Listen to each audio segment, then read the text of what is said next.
Good afternoon, everybody. Welcome back. I hope you're having a good week so far and a good start to the weekend. We've got a triple whammy today. So as always, hit like, hit subscribe, share your thoughts in the comments section below.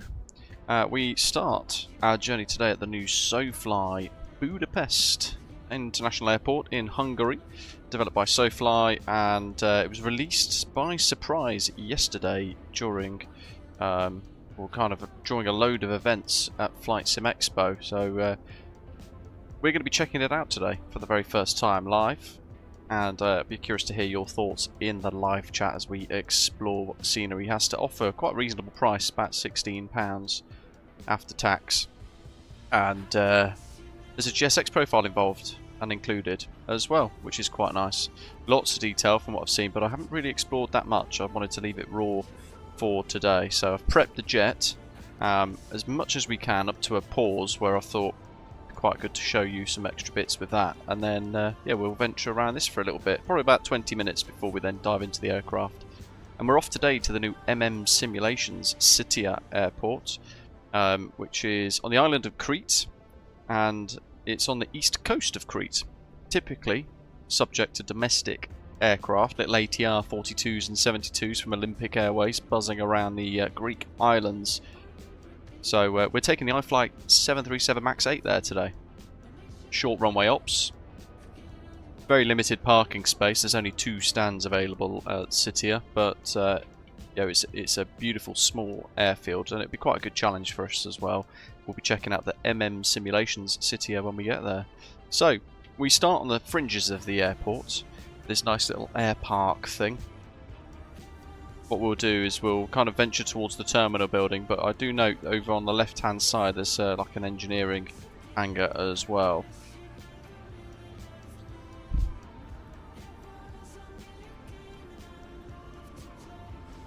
But already, by the looks of it, some pretty good detail from the outskirts. We've got nice signage involved.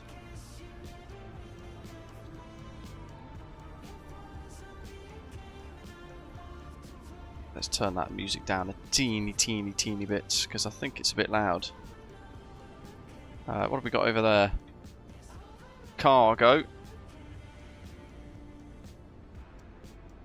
There's a big VOR over there in the distance I can see.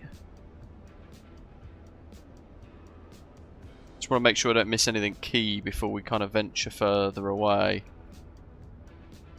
Welcome to Jack. Been here for 2 hours waiting patiently. Got the wrong time. It's easily done, mate. MPS, good afternoon as well. Gate 44 flying along with us today. Very nice. David, good afternoon. Dursi2, Ian as well to you. Welcome. Be missing today, but catching up on max of the day as we the highlights later. There's an outbound whiz. Zato, good to see you. Hope you had a good week, mate. Badger, likewise. Welcome, welcome. Scott, good to see you. Ian in Perth, welcome. Good evening to you.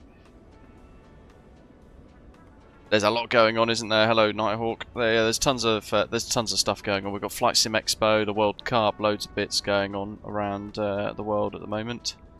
So very exciting. The TriStar that you're in, Jack, hasn't model matched properly, so yeah. You'll see what I mean. I think you've been rendered in as the Chilean Air Force Boeing 767. I can't fix it. It's some bizarre stuff going on with that, but it's the TriStar's never matched well, has it? That's the thing. So, what do we got here? If you're new to the channel, by the way, hit like, hit subscribe. Premium parking. Yeah. Arrivals pick up as well. Let's go this way. So it's quite a busy airport. Naturally, being Hungary, you've got a lot of Wizz operations, Ryanair, a little bit of Buzz, BA flying once a day as well.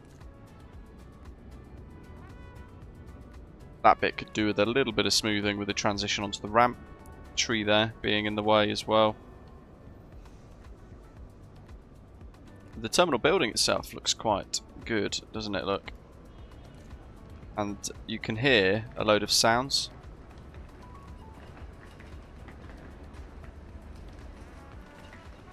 pretty swish. That's Jet Pilot, welcome. He's at Flight Sim Expo. Welcome, welcome, hope you're well. The question is, are we on a big screen? Because I'll behave myself.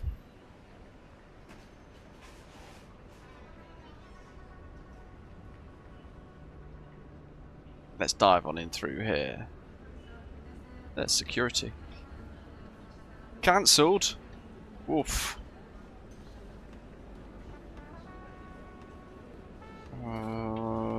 That's...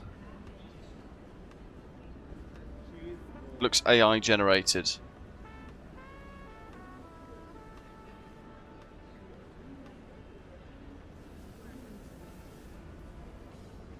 Is it? Oh, okay. Terminal 1 check-in.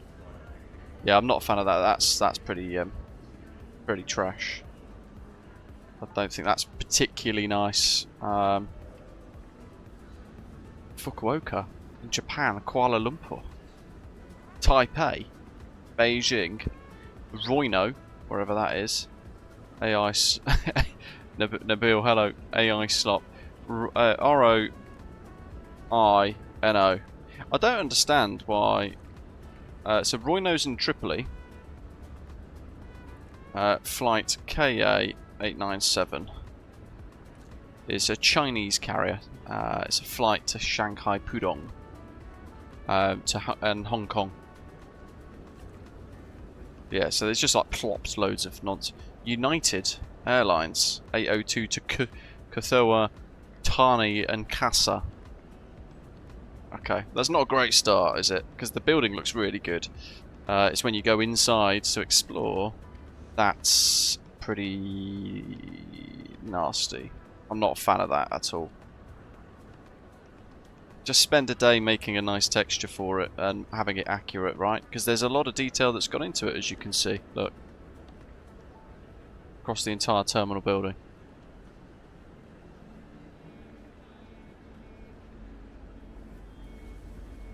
What's that? Is that a hole in the roof?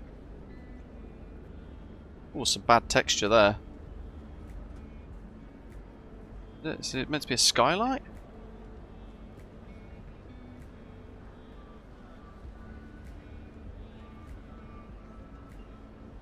We probably shouldn't. Let me just go up a bit. Thought I'd be accused of virtual upskirting. Right. So yeah, that I think could do with a bit of improvement, that whole departures board. I'm not a fan of that at all. Bearing in mind, this airport typically would have... it'd be Ryanair, British Airways, Wizz, Buzz, Pegasus. A couple of flickering textures there as well.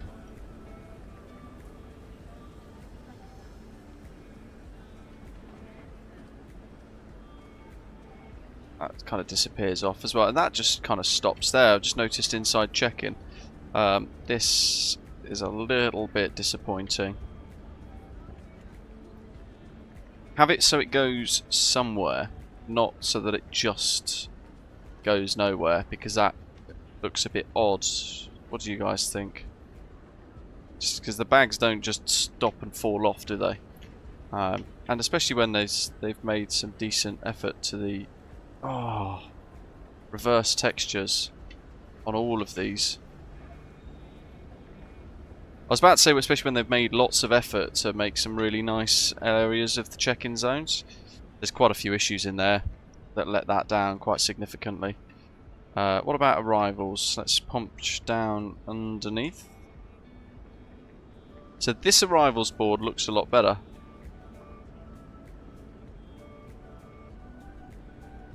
That actually looks like they've spent some time creating it, which is very nice. Again though, AI. Bad AI as well. Look at all that. Look at the logos.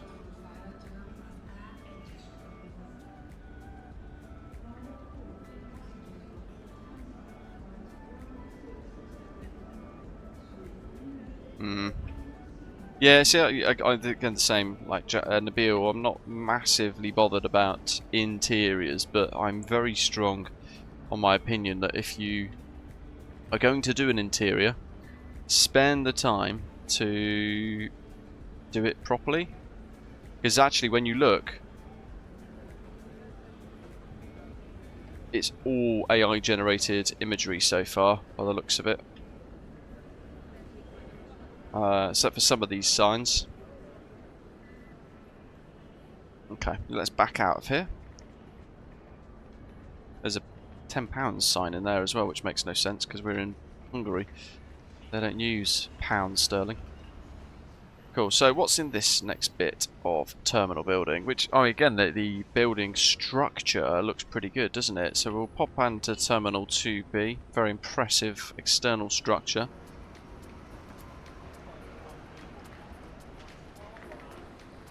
Let's hope there's less AI slop in this. A couple of flickering textures. Got Emirates desks up the top there as well. And yeah, actually, this one's got a little bit more positive custom imagery.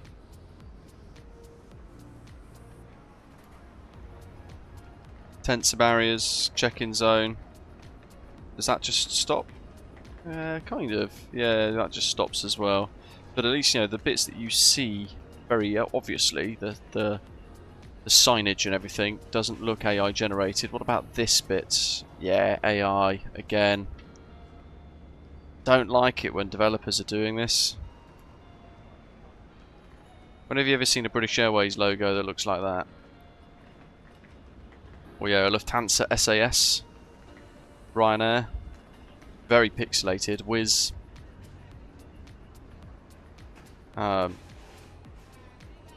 Yeah, just spend a bit of time making it. It just, otherwise it feels like it's a rush.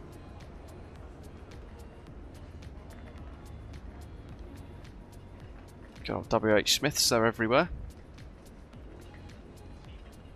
And then it goes into the lounges by the looks of it, so there's not really much else to explore across that section.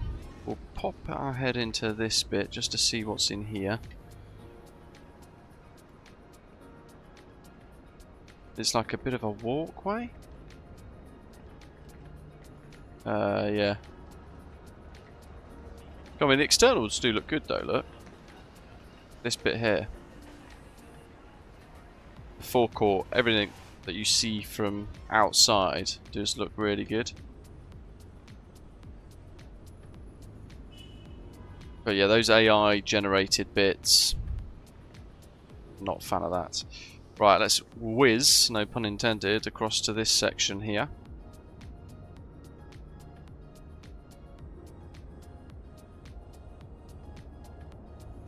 Got a big custom DHL cargo facility here by the looks of it as well, which looks pretty good.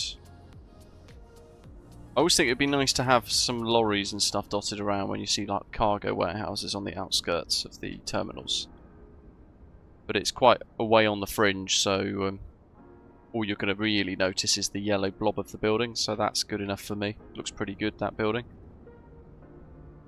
What do we got here? Lufthansa Technik, maintenance facilities. Let's go down here. Doubt there's any interior. No, that's fine. Probably about 5 minutes from now we should have the red arrows flying over my house. Unless they've already been and gone.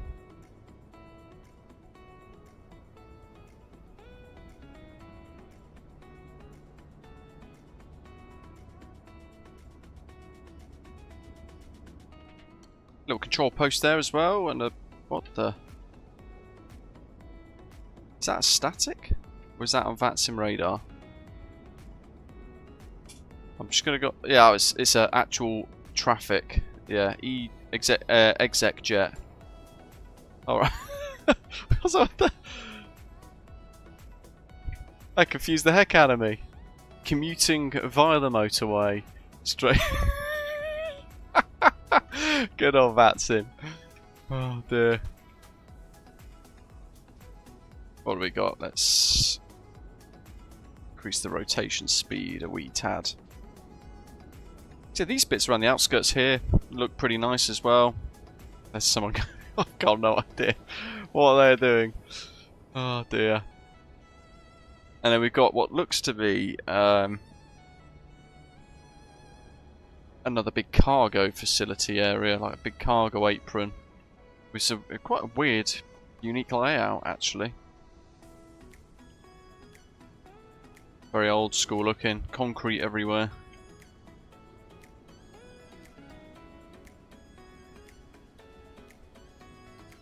Is this the old terminal? I think it might be. Yeah, look at that, old school. Terminal 1. Is it in use still?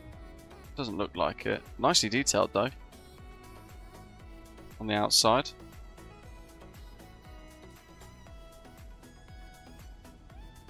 Well, fair enough. That sign looks like it's a bit AI generated as well. Look at the arrivals/departures icon. These bits look really good. Look at that. Look at those steel girders.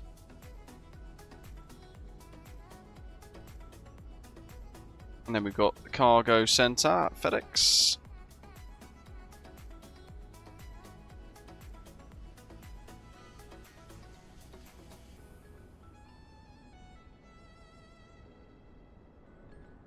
Yeah, it'd be nice to see a couple of lorries and bits around there, to be fair. Same with the DHL centre. Especially being so close to the apron. Just a few lorries on the bits on the fence side would just give a bit of life to it, wouldn't it? Apron textures, the taxiways and stuff look quite good. Look at the cracked tarmac there.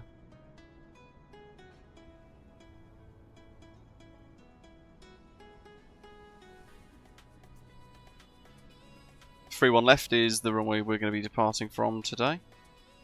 Nice little wigwags. 3-1-1. Yeah.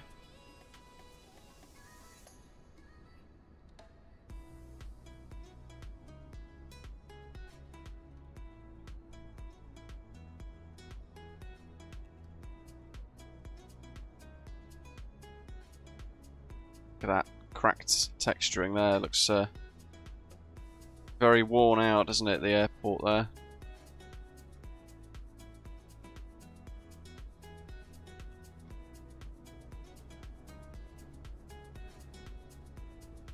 It's a bigger airport than you probably realise. Mikhail, thank you, buddy. Super generous. Thanks for your super chat. At Saban 2003 donated 200 Danish kroner through super chat. Have a nice flight. That'll go towards the anniversary meal for me and the missus tonight. Thank you very much.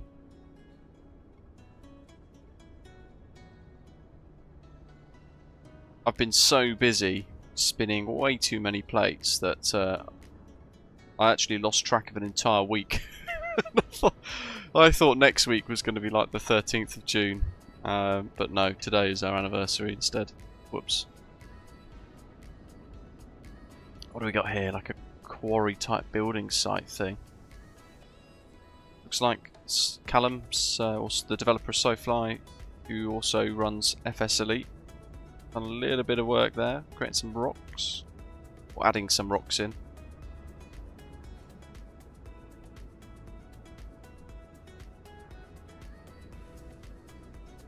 Is that?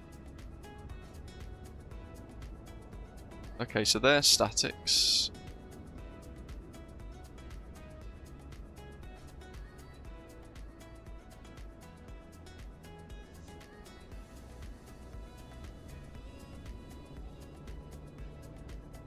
Tower looks quite cool, doesn't it? Imposing structure sitting above the airfield. As always though, I hope there's an interior. Looking forward to going into the iFly 737 MAX 8 today, folks. It's had the massive SP1 update with a brand new tablet, loads of different functionality, tons of changes. And I'm excited to kind of check it out with you all today during the stream. Looks like there's an interior. Oops. Ah, cool, sounds.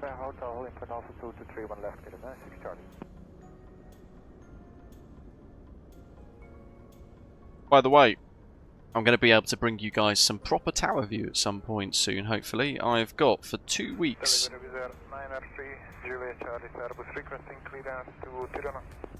my S2 solo endorsement, so I can practice as a new VATSIM controller who's able to control Cape Town Tower. So very, very excited for that, and I'll be sharing that journey with you, hopefully at some point this week coming up, or on the weekend coming. Maybe a live stream of me doing an S2 tower session as Cape Town Tower for the first time. It'll be very exciting indeed. What's that over there? Okay, that's photogrammetry, big warehouse by the looks of it. Looks very prominent though. I'd probably have liked to have seen that included in the scenery, because when you kind of pan around, it does very much stand out, doesn't it? Look, if I just pan back, it stands out along all the fields of green. So it'd be nice to have a little bit of stuff around that as well. Okay, the last couple of sections. Huge cargo centre. Blaze, welcome.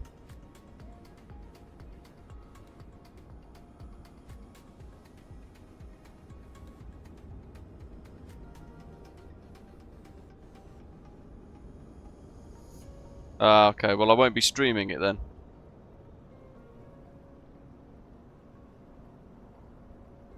Don't want to fall foul of the rules, but yeah, through the week I'll be logging on and doing a couple of sessions. Cargo facility looks pretty cool, doesn't it? There's no stands on this one, but look at the roof textures.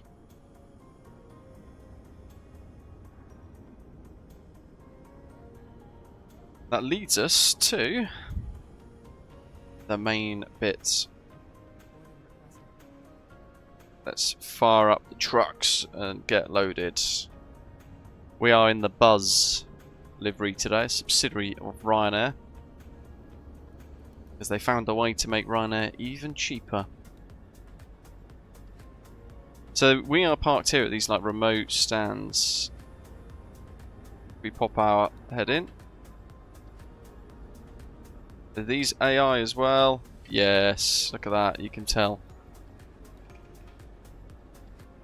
Yeah, so that's one big takeaway. Change the signs and get rid of the AI slop, because it's pretty poor. A lot of flickering textures in here. But nice to see quite a lot of kind of life populated in here. Glass textures outside look pretty good, look, with the aircraft sitting prominently.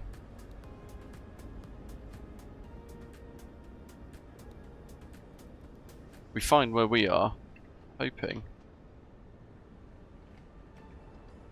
Yeah, let's see. There we are, there's the Buzz. So let me just punch out. Look at that. We're back in the 737 MAX 8.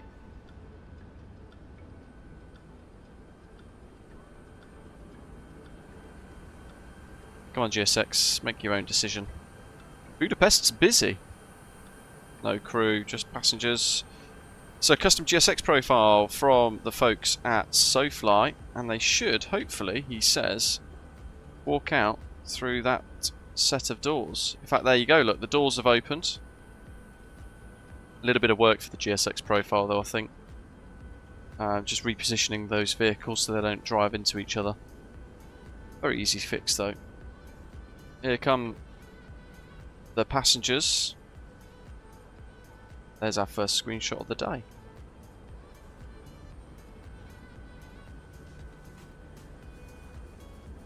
We've got Chase Plane installed, we've got Sims GFX for a load of amazing graphics, graphical effects, and naturally what we're then going to do is...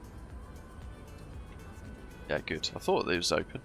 Naturally what we're going to do is kind of enjoy all of that at the same time.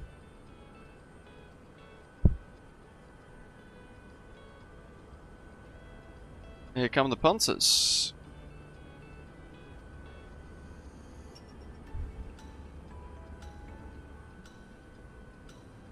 Got loads of custom views set up today as well with chase plane. Yeah, looking good, right? It's a horrible livery. We're in the 8200 variant today, high density. So, let's dive into the flight deck element, and then a little bit later on today we will have a little look down there at the cabin environment as well. Get rid of those for now. So,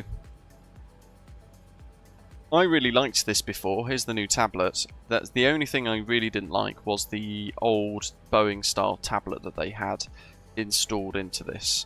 So it's great to see. This is what we've all been kind of waiting for, a little bit more of a refreshed EFB environment. The layout could probably be a little bit more intuitive, because I think if you were to do kind of like starting at the top right to left, each button is the flow of how you want to do stuff, maybe with the settings at the bottom. That would be quite good, because instead what you have to do is go into Navigraph, put your 6-digit numerical code in there, then import it, send flight plan to FMC, send data to aircraft, gives you that nice map. Then you go out into the bottom left for payload and balance. We've already done this, by the way. Load it, and then you send it to the CDU. Like so. And then you can go up to the top one to go to performance. And it's just a bit inefficient.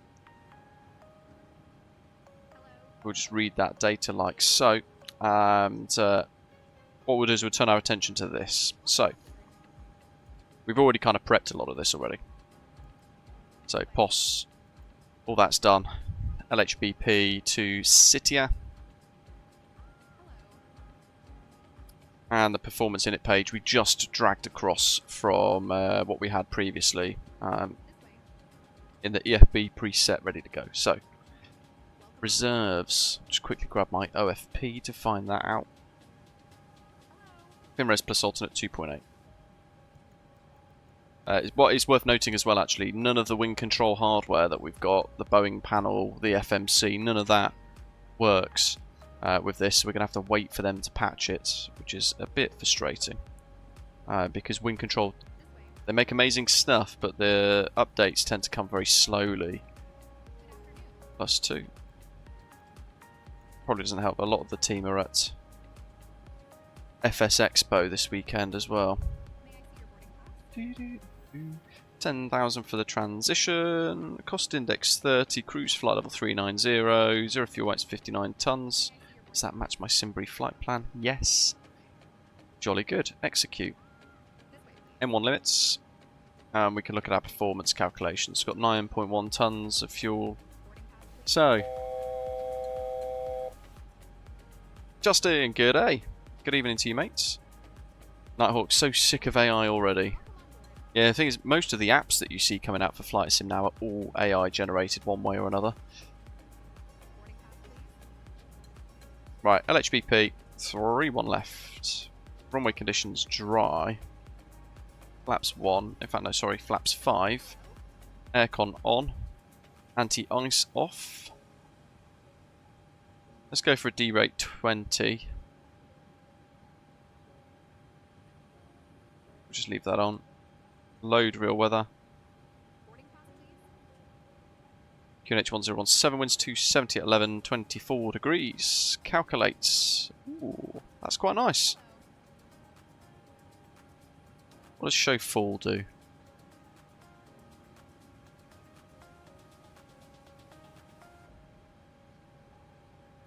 That's pretty good.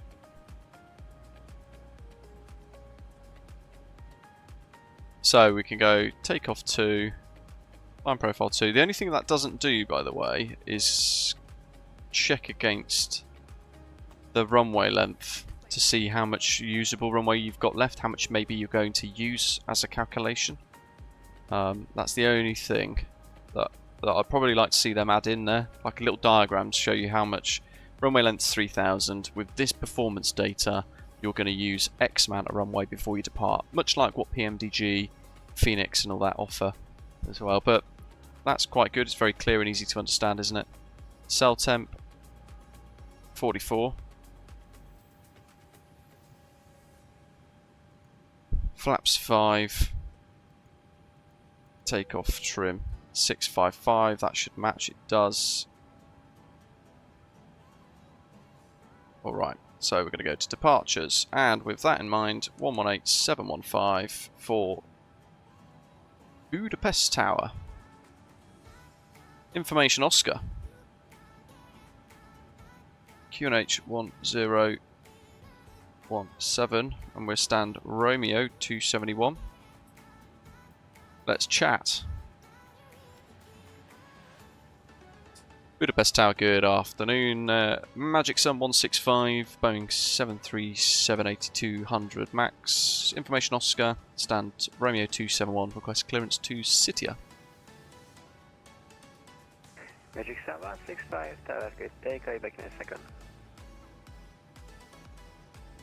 And Runner 58 Echo Romeo, runway 31 left, cleared for we're going to get this APU on, because otherwise we're going to be very behind schedule. That's all good, that's all good, that's all set. 480. Magic Sun 165, information Oscar is correct, clear to destination assigned. Gazda 2 Lima side, runway 31 left, climb initial is 7,000 feet and squawk 4205.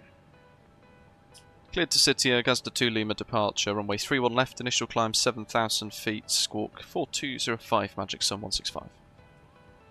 Magic Sun 165, readback is correct. Set 4205. Okay, so the performance calculations then, V1142. Let's get this in the box. Runway 31 left, Gazda 2 Lima. Activates.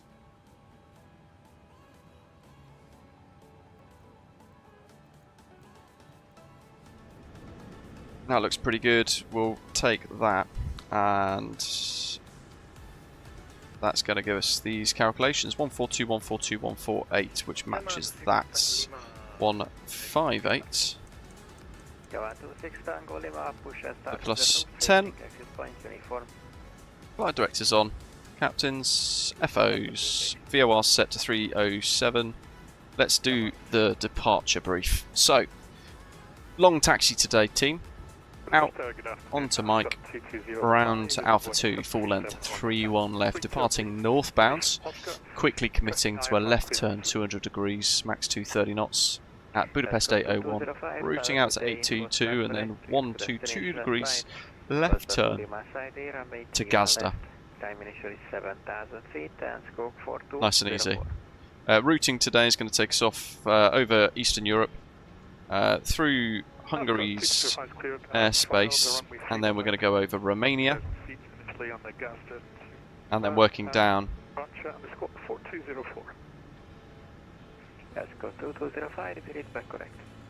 through Bulgarian airspace, and then into Greek airspace, heading over the, I think it's the Ionian Sea, isn't it? Routing up, down towards Samos, and then down through towards Sitia. Flight time of about 2 hours today, team. Nice and short. That's all good, that's all set, that's all good. APU bleeds on, that's all off.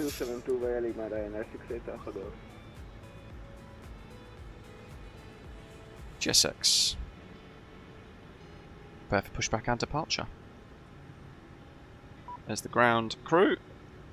They're going to get rid of all of that stuff. What do you got for a quick recall check?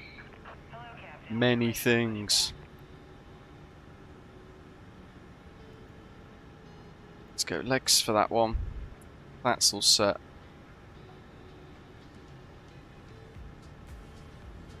Let's get rid of the charts for you folks.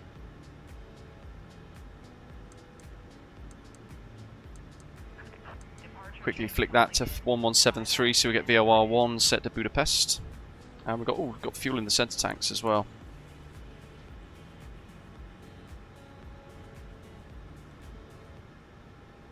Cool. Right, let's get rid of the music. So, a couple of custom views. Here's one of them. There's another one. That's the one thing that annoys me with the iFly. I want to just leave all of the windows open. But yeah, quite a few different camera views for you folks today. We're going to get some wicked graphic effects from TriSim's GFX. All the links, by the way, for the scenery, the iFly Max 8, TriSim's GFX, they're all in the stream's description today. Quick check, make sure I'm tracking this on New Sky. We are.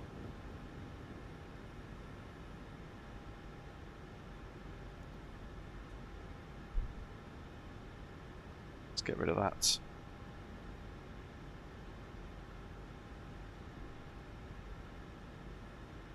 Some different wallpapers there. I'll leave the one that we've got though. I don't think it's that settings. It's my plane settings. It's going to be in here somewhere, isn't it? Open. There we go. Lovely job.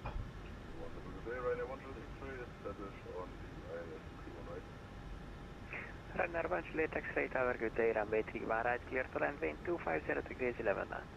Right, ground services actually, let's get rid of that. Is he alright? What on earth? Budapest Tower, Magic Sun 165, fully ready, request push start. Magic Sun 165, push start approved, facing exit point, Papa 1. Push start approved, facing Papa 1. Magic Sun 165.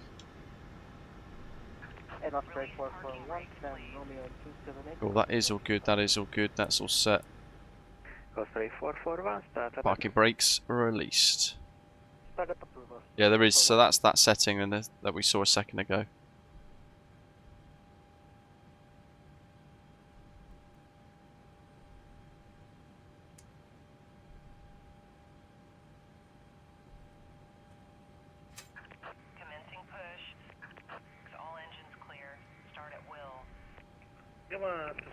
Here we go, very exciting.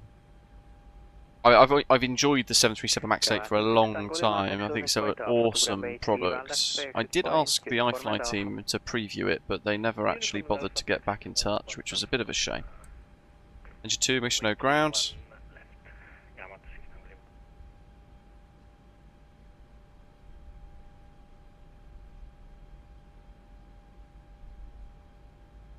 Motoring through 20.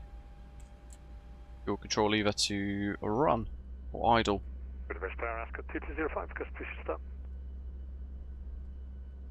Nice ground clutter there. Let's go 2205, start up, push and pull approved, facing exit point, uniform. Start approved and exit uniform, Ascot 2205. Nice little bit of wing flex bounce. There's the fuel. The Leap 1Bs are slow starters. Good sounds, bassy.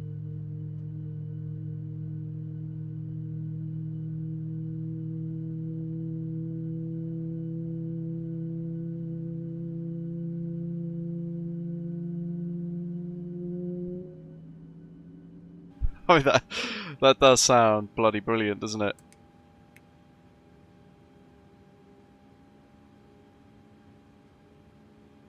With 6903 out on your 275. Ground. We'll go outside for the next one. 903, push and start is approved, facing exit point, Papa 1. Interesting.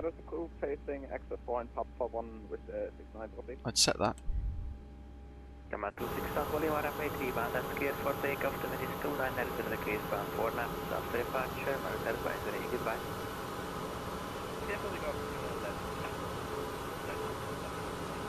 Where should we go? Should we position ourselves about here?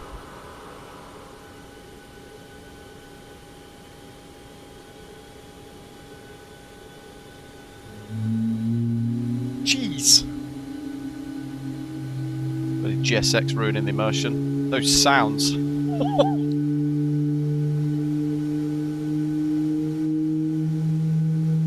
That's next level.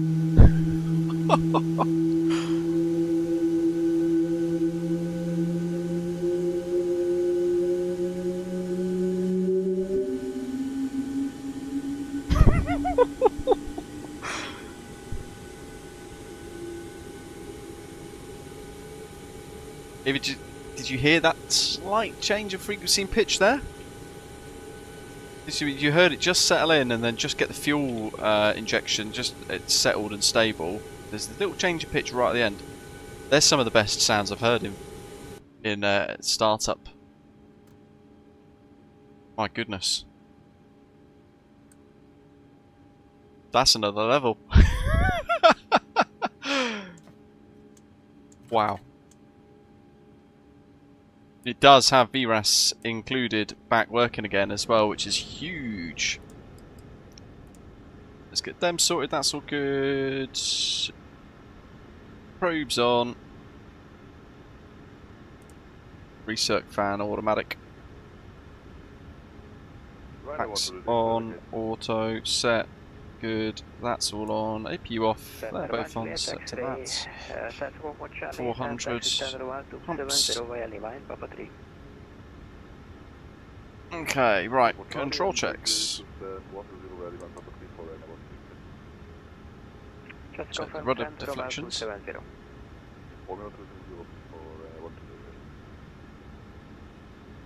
Elevator.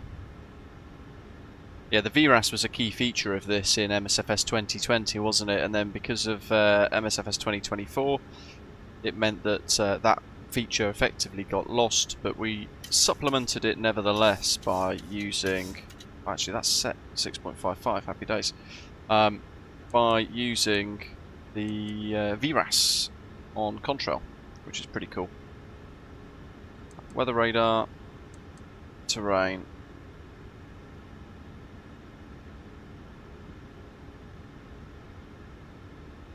Mega. Okay. Flaps 5, which I think, because we've got the wing control Airbus hardware, I'll just have to physically check they're in the right position. But all control surfaces are checked, ready to go. Let's get taxi clearance. Magic Sir 165, request taxi. Magic Star 165, taxi holding point Alpha to runway 31 left, exit point Papa 1 and Alpha. Taxi hold point Alpha 2, runway 31 left via exit Papa 1 and Alpha Magic Sun 165. Okie dokie. Gently on the brakes. That's the binos.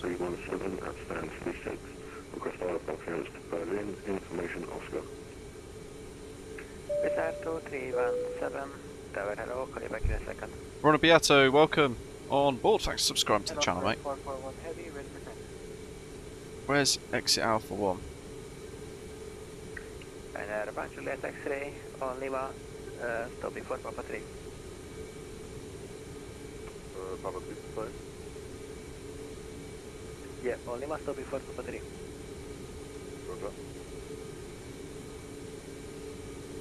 Osprey 441, taxi holding point Alpha to runway 31 left, exit point Papa 4 and Alpha.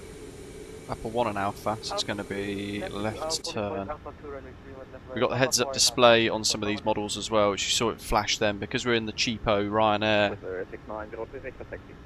ones, we don't have that, because they don't want to pay for it.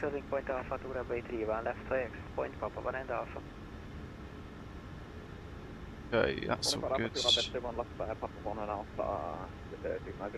got a little bit of power. LNAV, VNAV, auto thrust arms. We're going to have to drive through these things. If you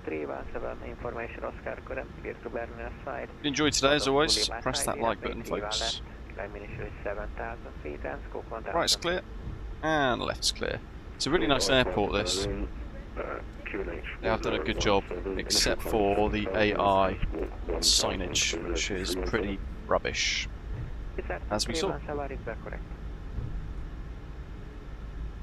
Exit point Papa 1, which is just up here.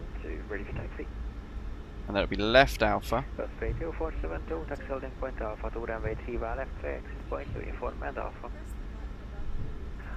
Got new cabin sounds behind. Automatically running away. He says hello everybody. That's go 2205, taxi holding point Alpha to runway 3 bar left, exit point uniform and Alpha. If we open this, does it go up in volume? Runway 31, hold point Alpha. Got 27. Nice little dings and things there as well actually, a bit of a cabin environment. Left and right's clear. Okay, turning left here, Alpha. Magic Sun 165, please set movement Charlie. We'll go.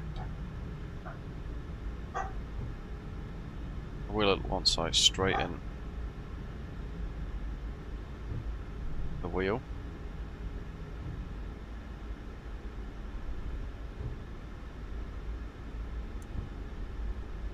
Okay, that should be. Yep, good. Warning recall. It was on automatic, so it hadn't quite turned it on.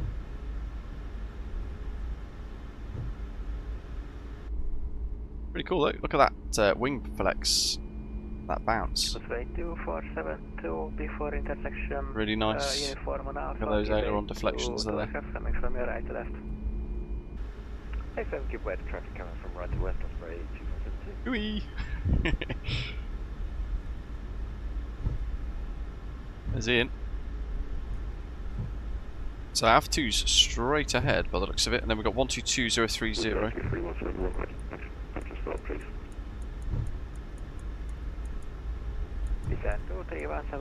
Which is going to be Tower. Rudder's a bit more sensitive than I remember. 21 knots, that'll be fast enough.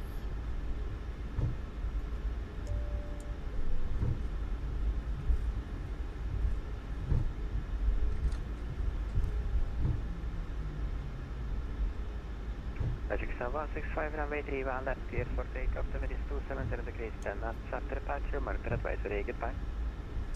Runway 31 left, clear for takeoff and advisory after departure. Thanks to the ATC, Magic Sun 165. See ya. So, there you go, that's that VRAS hit in while I was chatting to Tower. Hopefully you heard it over me. Lights, signs, overhead panels ready to go, lining up.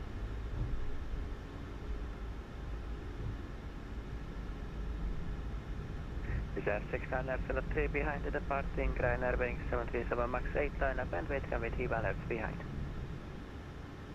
Oh yes, order break, RTO, legend. I knew there was something. There's VRAS. Great feature.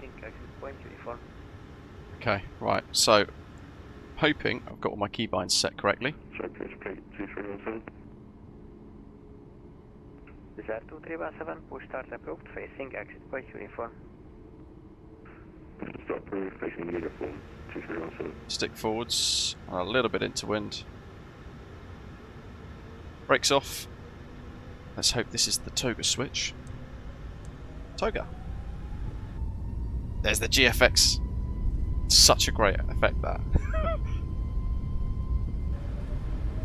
Accelerating. Power set. Speed's alive. 80 knots. Neutral on the pitch. The yoke. Little bit of rudder. Ooh, super bumpy runway this.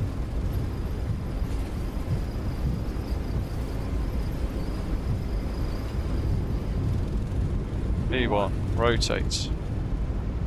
V2.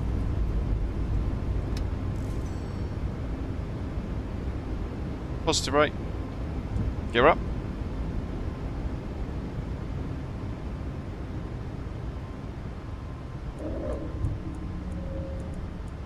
Great sound effect there with the wheel underneath dinking away. Let's go CMDA engaged, don't have VNAV. Climbing up. After takeoff checks. Auto brake off. Runway turn off lights off. Ignition mode levers to off. We'll just keep an eye on that cabin pressurization.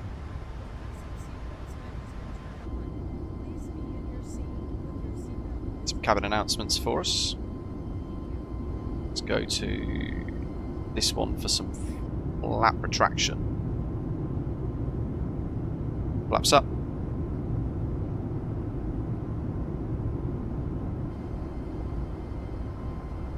See, on the ground you can hear it. Not so much there. Gets a great wind noise though.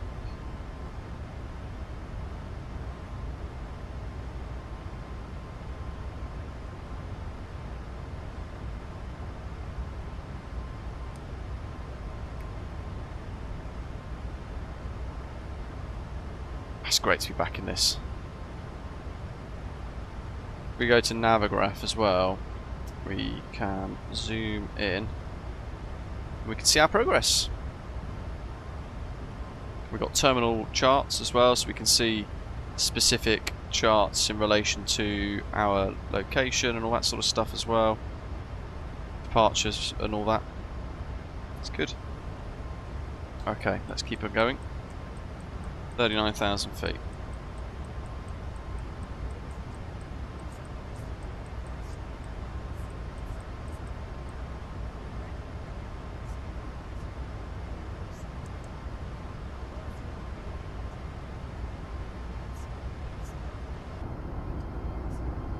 Lovely Hungary down below, Budapest. Very nice, with the little ships and bits. Nikolai, thank you. Hope you well.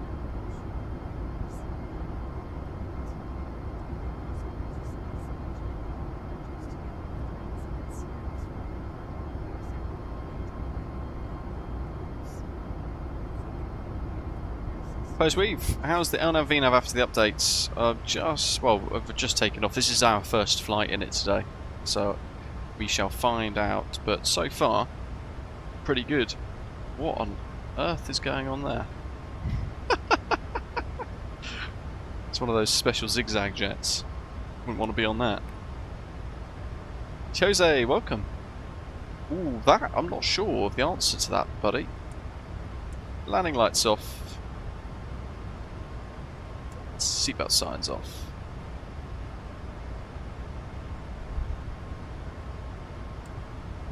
And then we've got to keep this turning because we're in a Boeing.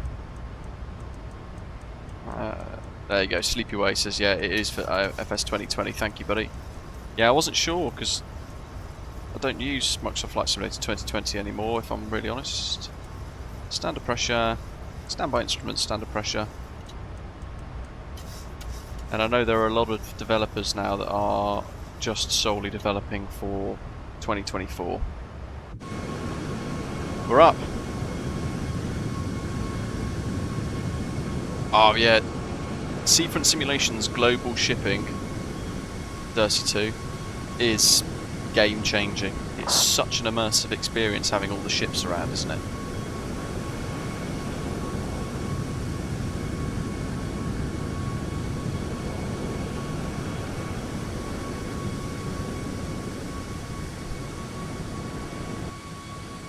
But this is okay. So this is the final update for iFly's 737 MAX 8 for Microsoft Flight Simulator 2020. Yeah. See again, they're another developer just stepping away from 2020. Most of the market is fully shifted to 2024 now. And when you think about it, in 2 years' time, we might be seeing Microsoft Flight Simulator 2028. Who knows?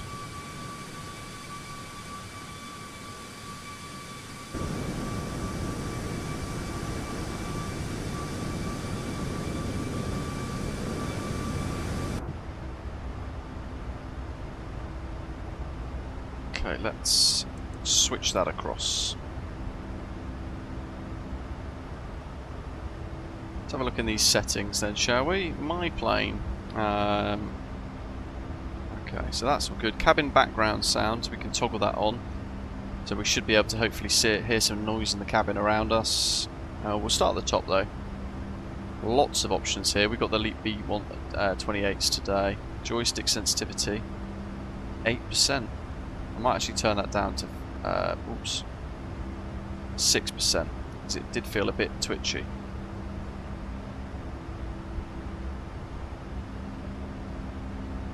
Built-in air stay, you can turn that on and off. Ryanair ops and all that.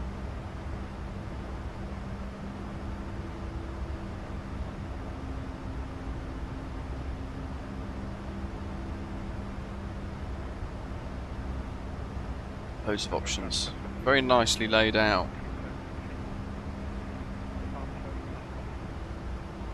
Navigation. Show all traffic. I suppose that means you can just fill your nav display up with all of that sort of stuff. Not that you'd necessarily want that, but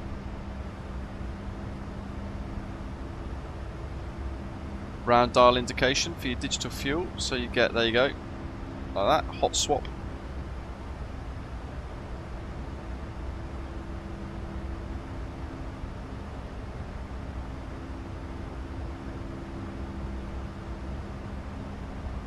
And there's your VRAS. So we've got it enabled. Amazing system, this. So you can effectively toggle this based on your own preference. You can turn a load of it off if you don't want it on there. You can keep it all on. We should get what have we got for runway length at Sitia today? 2,000 meters. So we shouldn't get short runway call out, but it is a short runway. What's in the CDU? Approach entry inhibited, alternate airports, delay effects, wind data source. So many options. High altitude landing. There you go, you can enable the heads up display. I mean, this wouldn't have it in real life, but there you go, that's still working. It's a great feature. I personally don't like the hoods generally in any of the aircraft in the sim. I can change your hydraulic types and all sorts. Auto set fuel pumps.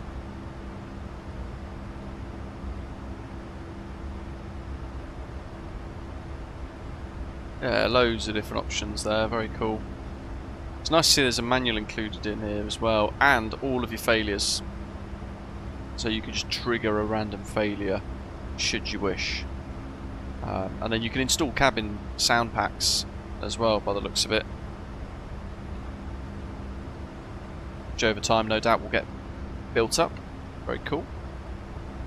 Door management page, allowing you to arm, disarm them all. Press arm, for example. Hasn't armed those ones though.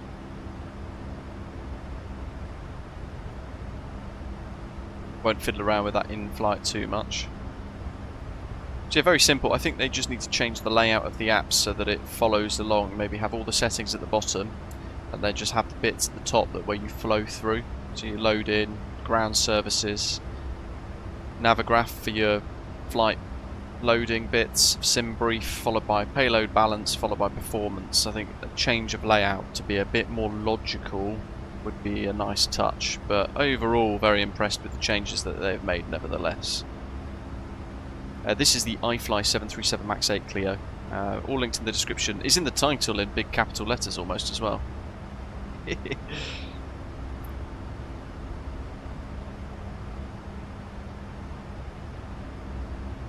Yeah, I need to check that out as well, Zato. That's meant to be very, very good. Just thought, actually, there's no sound option, is there? Yeah, there's no sound general. Yeah, interesting. So it'd be nice to have like maybe like a sound thing, so you can turn the internal noise up a bit if you want. There we go. We'll enjoy that for a minute, see if we can hear some people. He says as I now get centre contacting me.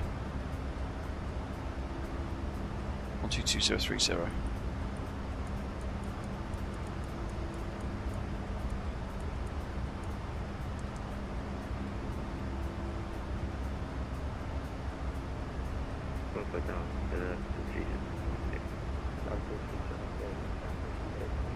Put that on realistic.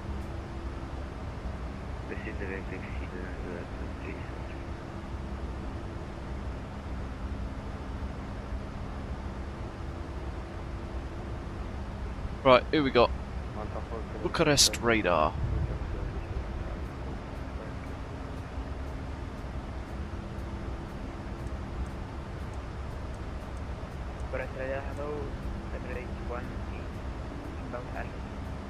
They're both very good, Cleo.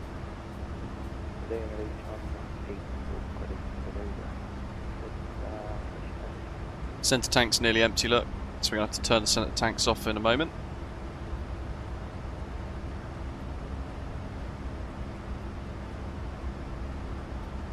Bucharest radar, good afternoon. Magic Sun 165's climbing level 280 inbound, or just passing Gazda.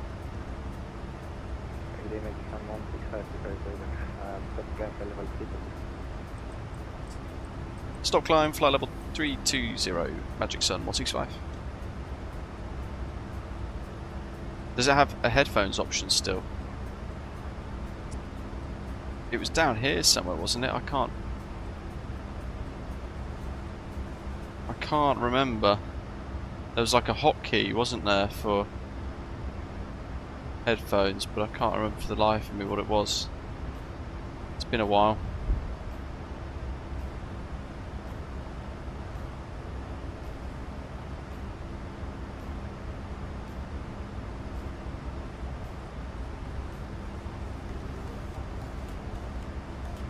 There's no click spot on that radio.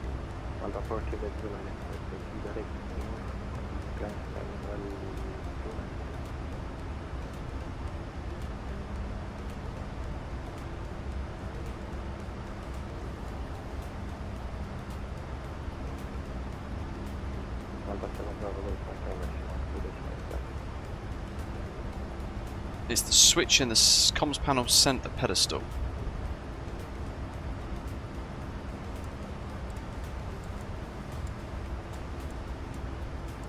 It's not that one. Oh. Wow. There you go. Yeah, so that's there. That's pretty neat.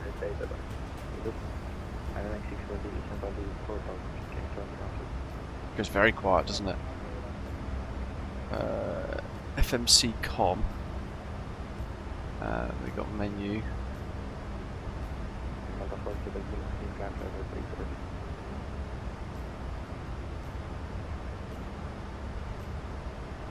Thought there'd have been like a Hoppy ACAS, but I can't quite find it.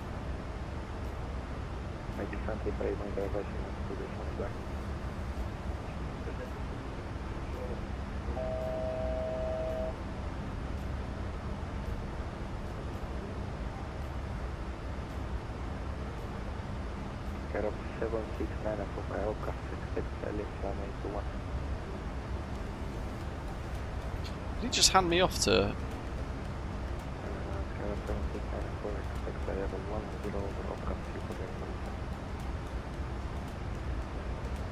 He's not even showing on VATSIM radar, this guy.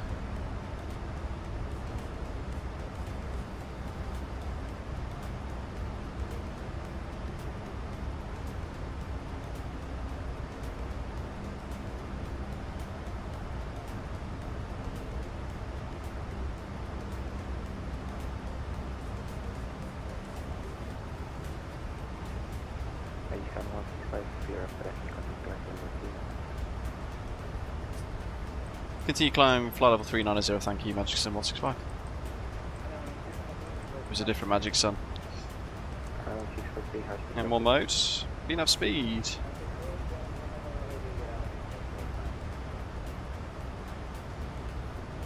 What have we got here?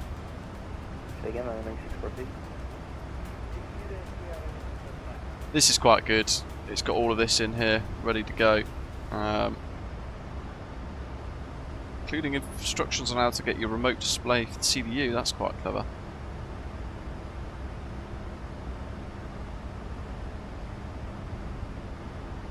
Click on the CDU bezel screw to move it back to the original position. The power cord will automatically reconnect, so you can move it around. By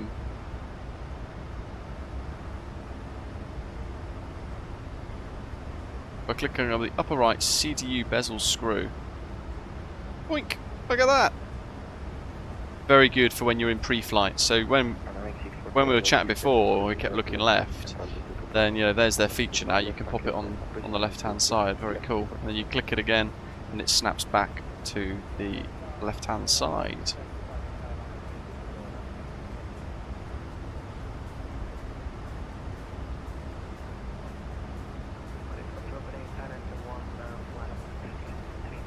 Hey Brian, welcome. Has frame per second gone down since this update?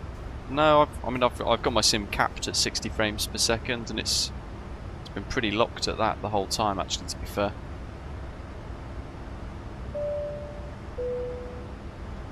Thanks for all the support, Brian, over the last 5 years. Appreciate it.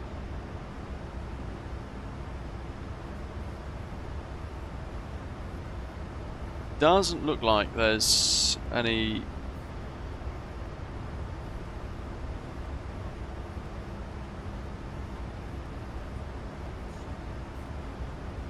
instructions on how to make your custom cabin announcements. That's cool. I like that. It doesn't look like there's any CPDLC type of system.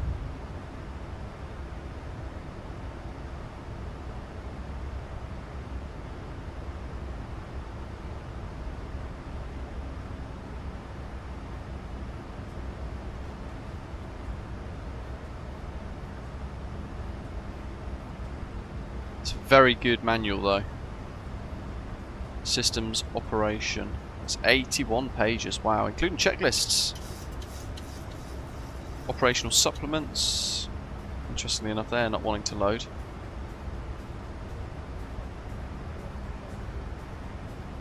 And it's actually bugged out now. Look.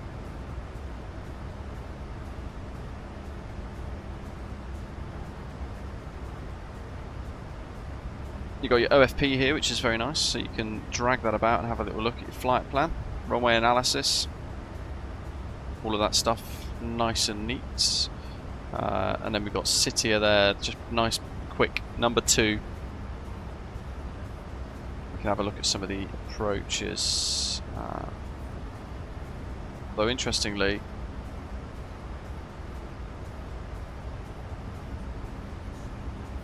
I've clicked it and it's reverted for some reason.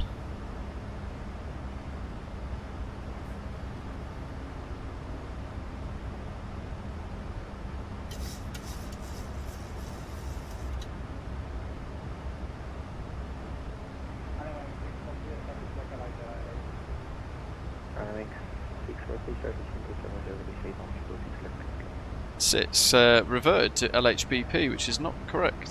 LGST. There we go. Seems to be a little bit of a bug there. But there's the teeny little runway that we're flying it into. And actually it's runway 23 that we're going to be landing on today.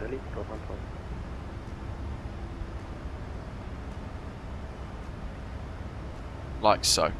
So the Delav arrival, Delav 1 Juliet, is what we're going to be doing today.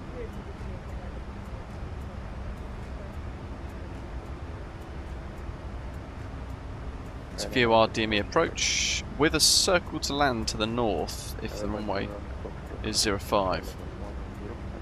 And you can see how tricky it is because it's nestled on this edge of this peninsula in Crete.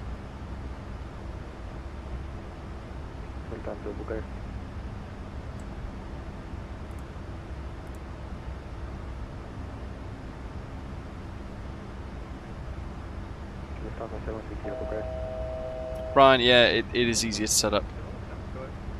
Arrival to descent fly level 350 digit traffic. Roger, 5760 descent level 350. November 2 Romeo Foxtrot descent fly level 1. Ooh. Click switch there for the seat, that's quite snazzy. November 2 Romeo Foxtrot Bucharest.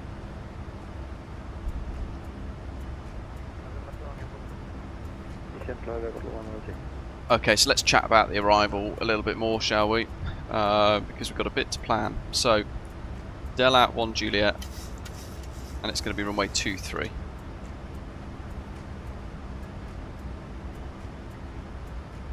Over the water, and it's a VOR based approach. 1129 is the VOR. We're going to have to set inbound course and then hand fly that last little bit. Very exciting.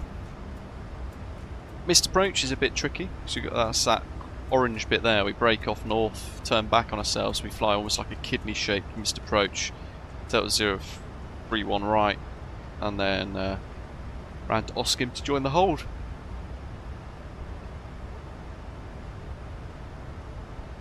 There you go. To intercept that outbound radial of 031 degrees from the Sitia VOR. We've got no weather information, I don't think, at Sitia though. Using nearby weather from Heraklion, winds 320 degrees at 12 knots.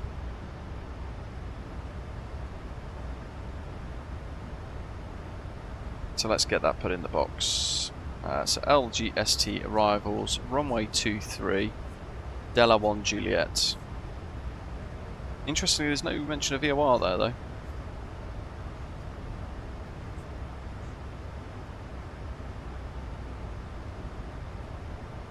.87 degree flight path angle.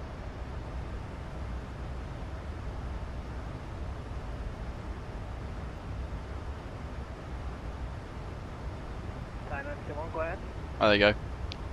RT1 approaches VOR DME via Oskim. Hidden at the top. That's better.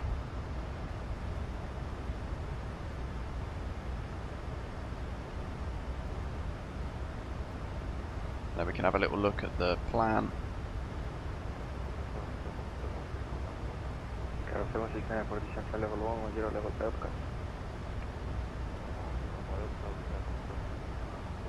So it's going to be star charts. Going to pin the runway 23 arrivals tab. Gives us all of this, and yeah, Delav, and descending down to Oskim. Oskim at 3000.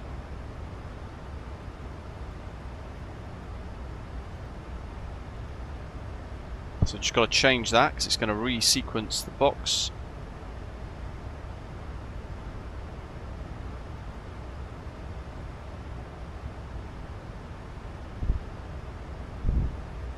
Then we'll be holding, flying that missed approach and stuff if we need to.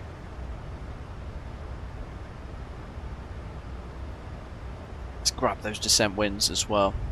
So the transition altitude for the departures is 6,000 feet. The weather that we've got is QNH 1015, so the transition level of 7,000 can stay as it is in our VNAV calculations.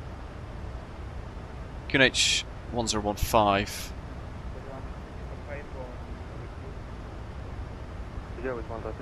And that's as close as we're going to get there.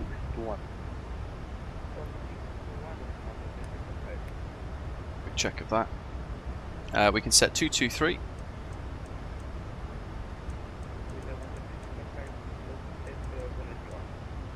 Delta 3345 identified. When ready, descent fly level 240, level by Strong. 223 1129.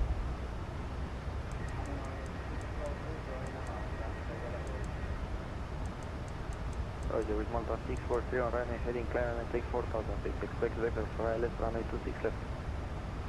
So as we mentioned before, really short runway, 2,074 meters of usable length. But when we land, usually we'd get a bit of data there to tell us what the landing length is beyond the threshold or the glide slope. We don't have any of that. So it's just something to bear in mind. In reality, we've probably got 1,700 meters once we touch down on runway 23, about there, somewhere in this little zone. That's the aim. But it's a stunning approach, genuinely, because past runway 05 up over here, you have this spectacular view of some mountains and hills. It's very nice indeed. And there's two parking stands, and that's about it. Do we have any others? VFR aerodrome chart. Yeah, it's kind of it. There's no other charts for us. VFR approach charts.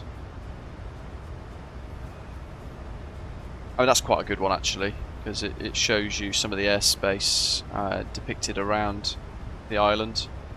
Heraklion is down that way, LGIR. Running 640, turning right, heading 350 degrees. Yeah, you can see all the mountains and things here. Look, you've got peaks here.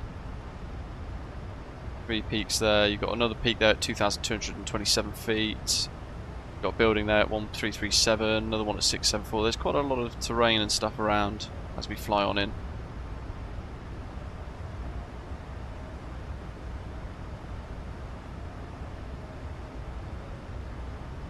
Looking forward to it.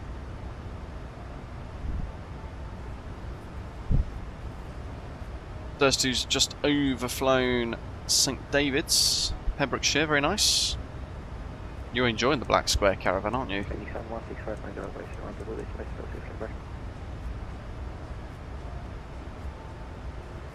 He was too fast then. Was that us?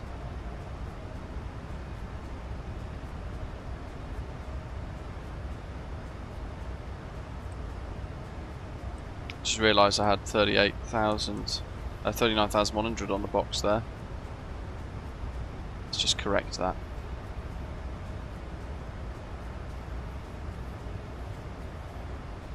Yeah, the thing is, the caravan is like a great blend, isn't it? You can do some very good IFR.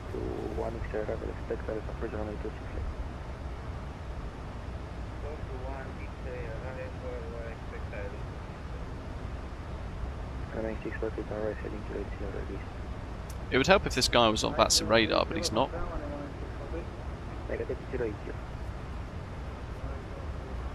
What about Elevatex? He's not even on Elevatex.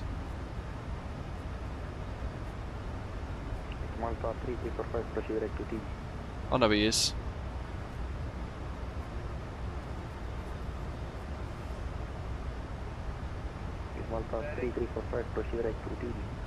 We're speaking to Romanian airspace, that's why it's Bucharest.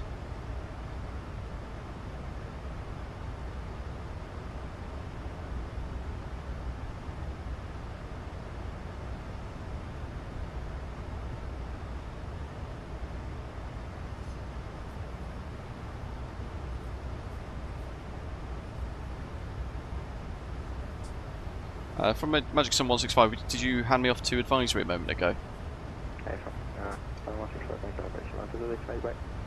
Apologies, I thought I heard it. I wasn't quite sure. Over to advisory 1228. Thanks for the ATC. Have a good weekend. Magic Sun 165. Bye.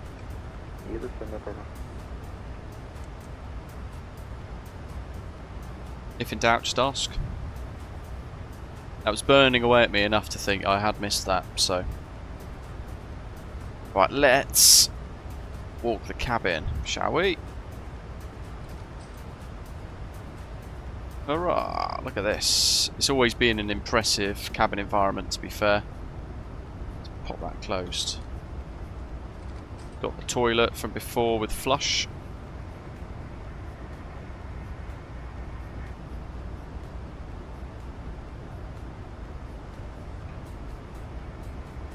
With a much quieter flush, I might add. Interesting, they've actually got the mirror textures good, because a lot of mirrors in the sim kind of just look like they're outside, but they've done quite well there.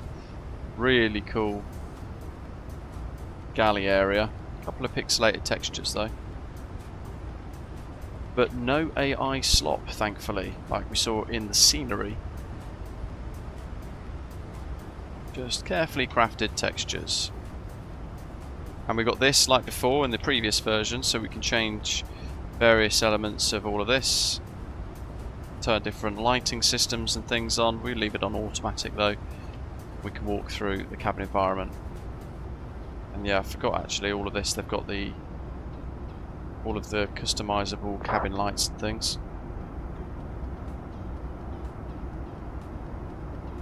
Harry, welcome. Do you do any form of requests for the next few flights? I do, but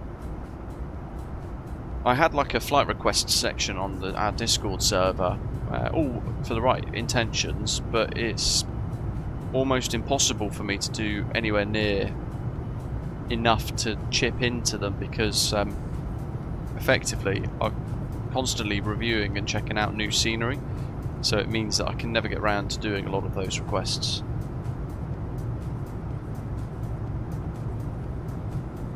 Melvin, it's more of a backup, so if one fails you've got the other one to revert to. Toilets.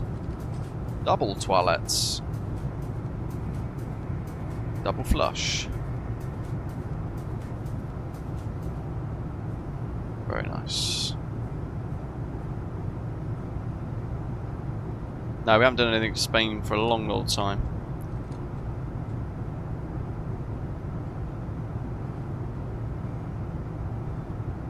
Harry's asking for our Murcia flights. Yeah, I do like this iFly 737 MAX 8. It's ruddy good what they've managed to do.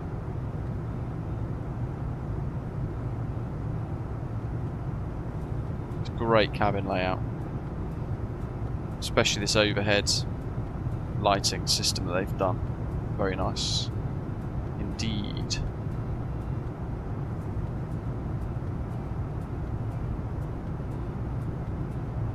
Very good clarity on the livery bits there. Safety card.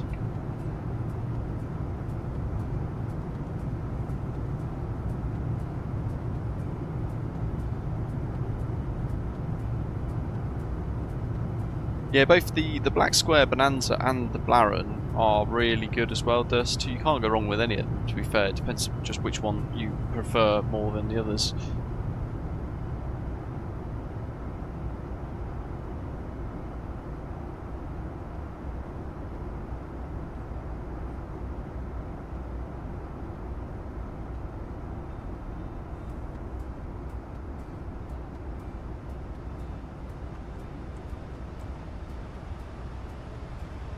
Look at that.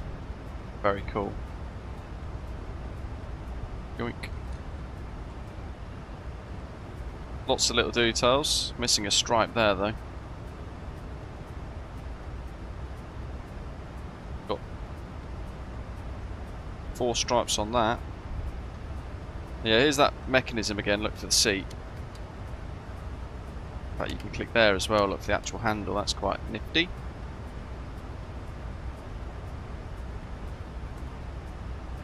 The seats look amazing. Look at that. That is spectacular. Look at the texturing.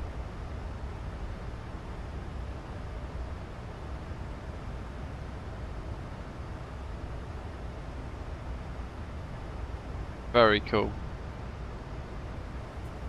Got fingerprints on the tablet as well. Look, all these tiny little things that they've done.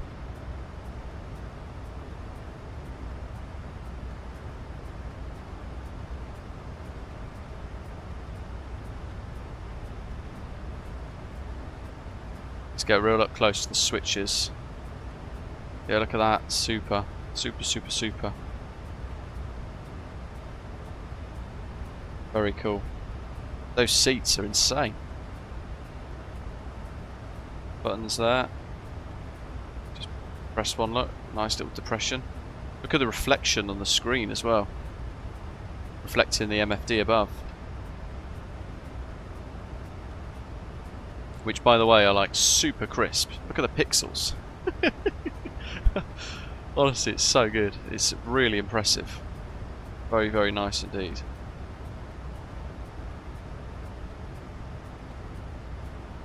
There's the throttle, look, just moving back a little bit.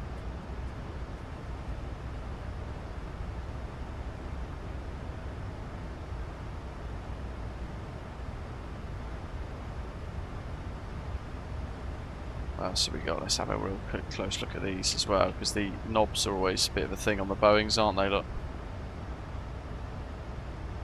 All the little divots there, look. To the point, actually, they've even put the screw in, look. What was the heading?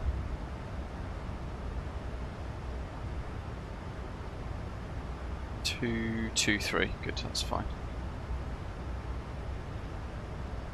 Very nice.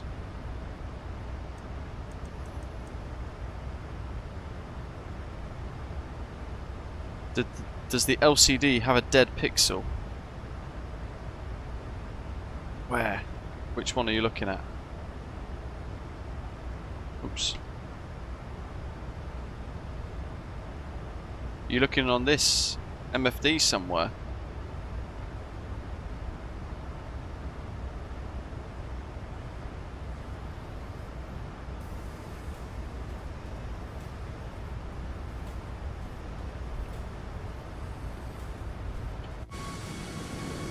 Contrails looking good.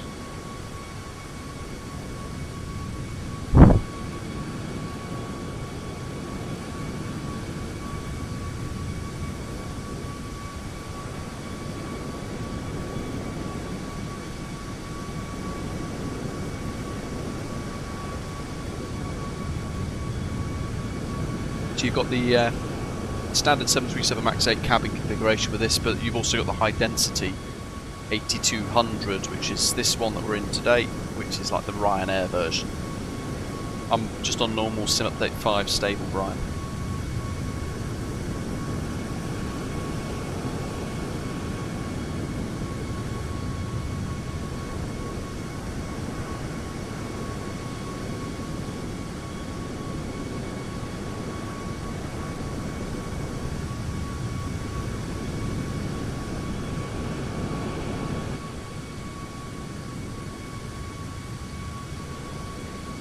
Right, let's have a quick look at ElevateX, because half of the troops have departed well ahead, because Jack, for example, was 2 hours early. So he's all the way up here somewhere already, isn't he? There's Michael, actually. There's MPS game right at the front. He's actually over Kavala at the moment. Another nice M'M Simulations scenery. With a, there we go, Osprey Holidays livery. There's 737-800.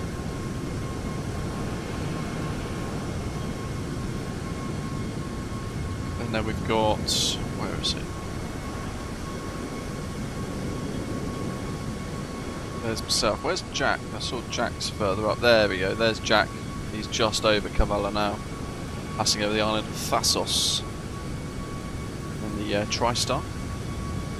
And then we've got myself, followed by Ian, Osprey 2472. We've got Osprey 441 with an epic screenshot there of the MD-11. I should probably put my screenshot in there, actually. I've only taken one today. It's Ascot 2205. There's Zato. Great fly along today. And that's our routing. It's a short one, like I said. So we're kind of like nearly halfway there already. Hopefully we'll get a bit of Atheni radar online as well. That's the Aegean Sea that we're flying over, not the Ionian Sea. That's over here, isn't it? Yeah. Corfu. And then we've got the Sea of Crete. Beautiful islands underneath as we make our way in.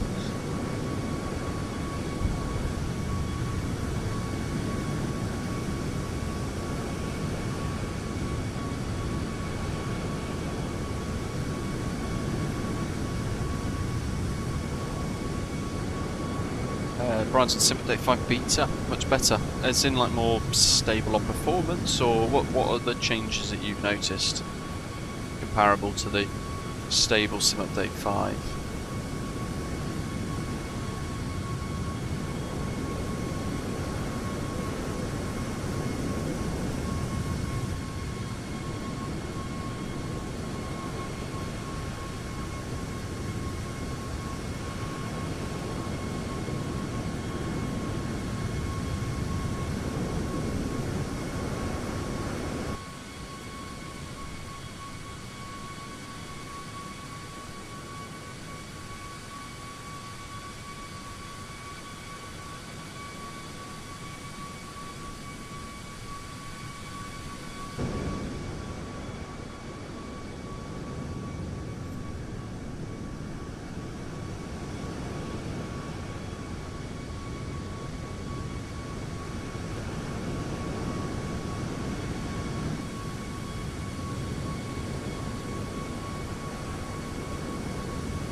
Horrendous stuttering sim update 5. Even after reinstalling it twice with no add-ons. Christ. Well, so touchwood, thankfully I've not had that experience, but that's not fun at all, is it?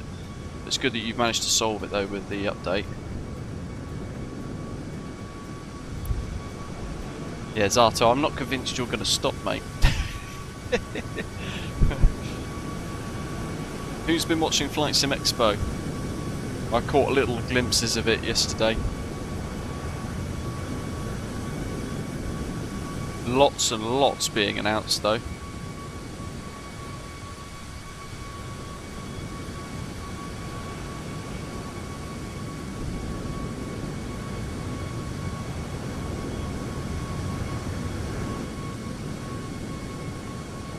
We've got the new world update as well for Microsoft Flight Simulator with US National Parks. They've just put the American world update up yesterday, I think, as well, for, is it Chicago, like Illinois, Michigan, a few other kind of towns, and the city update 15, Illinois, Minnesota, Wisconsin, actually, that's what it was, which is very nice. That went live yesterday, which you can download or activate and download now, and which is pretty cool as well. They've got a new expert series aeroplane, the Piper M600 by FS Reborn. That's very exciting, with a snazzy Garmin G3000 suite as well, which is quite cool. Interested to check that out at some point. And they're already talking about Sim Update 6 with new tools for helicopter developers. Interestingly, Sim Update 6, they say night lighting is getting a revamp. Apron lighting has been automatically added to 2,236 airports. Variety of different light poles with different intensity options to create more authentic nighttime environments as well. And nighttime itself is already very good in Microsoft Flight Simulator 2024. And they are going to update all 59 bus trips for free.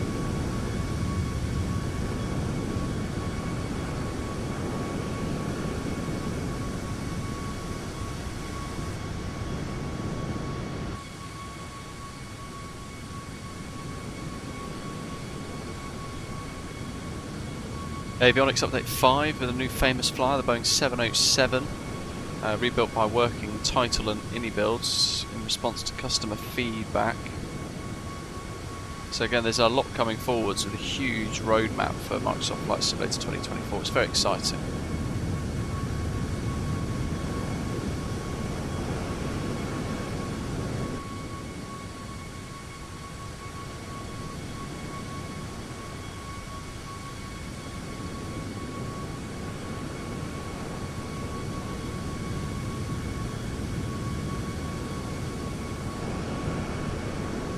Ah, Brian, jealous. 87 days until you go back to roads. Beautiful.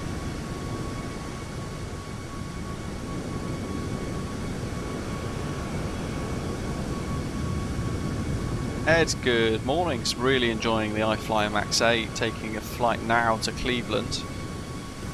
Say Intentions, Ian says, was impressive. Don't forget, you get an Osprey Airways discount with Say Intentions if you wanted to try it out, Ian.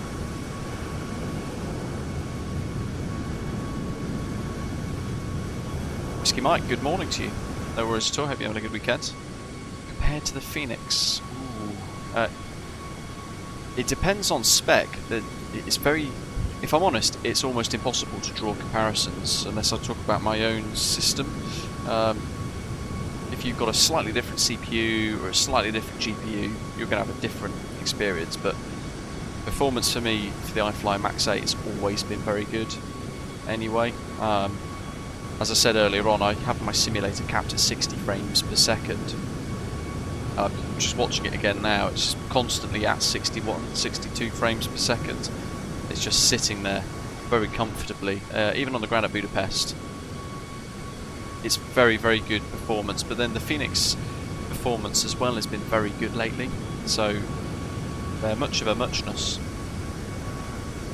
But because I have my sim capped at 60, a lot of my aircraft are very smooth and stable, because it gets to that and then my system can just kind of breathe and relax a little bit. So at the moment my CPU is running at 37%, my GPU is at 60%, my VRAM's at 60%, and my RAM is at 49%.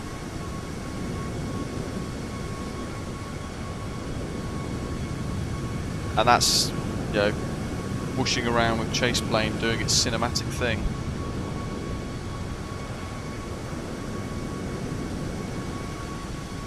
Hopefully that gives you something to work with at least.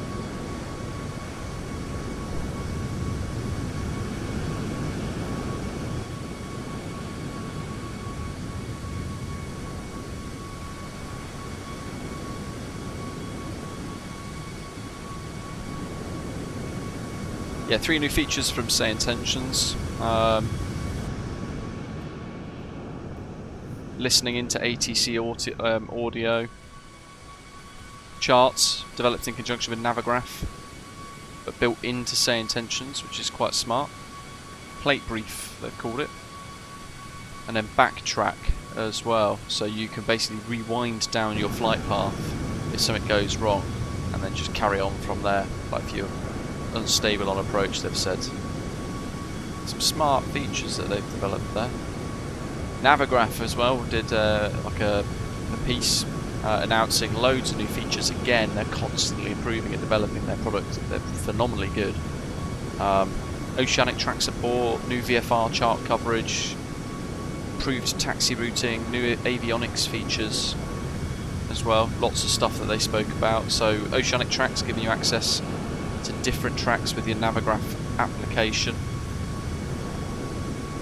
including all your entry and exit points, westbound and eastbound tracks, Atlantic tracks, Oceanic, Pacific Oceanic tracks as well, and it works with SimBrief out of the box, which is smart.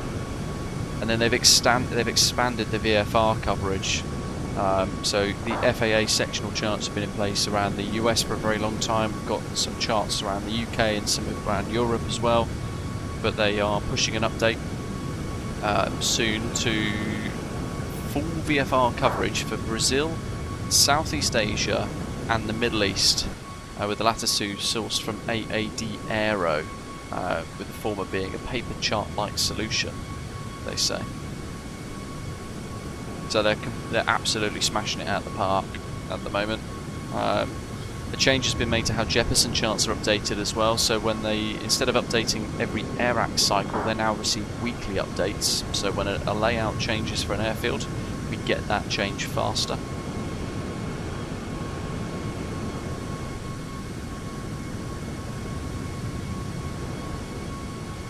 And then pre-built into things like the MSFS 2024 PC12, what they call the Epic 2 avionics system, they've now integrated Navigraph charts into those as well, which is a phenomenally good feature for those of you using those aircraft.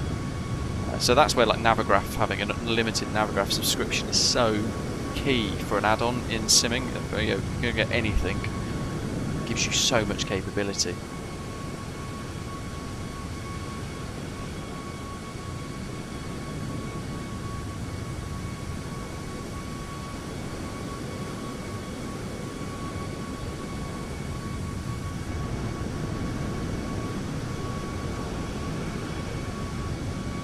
You'll be fine, Jack. Get her down on the numbers and hit the brakes. You'll be fine. The Innobuild's A380 looks amazing as well, doesn't it? Did you all see the video for that, the trailer for that? It looks phenomenally good. Very, very excited for that, to be honest. And for those of you who didn't catch this the other day, I put it in the announcements tab in our Discord server, but if you're in the UK, there is now going to be, in October this year, a Flight Sim Expo in the UK, which is very exciting. It's going to be FSIM UK, based at Aerospace Bristol, 10th of October 2026 to the 11th of October 2026.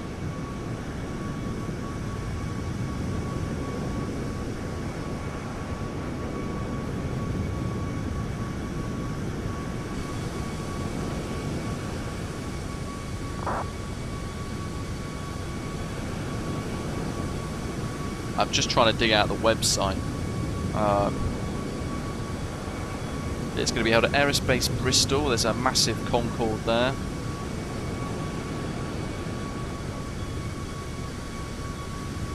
and they've got a dedicated Discord server as well.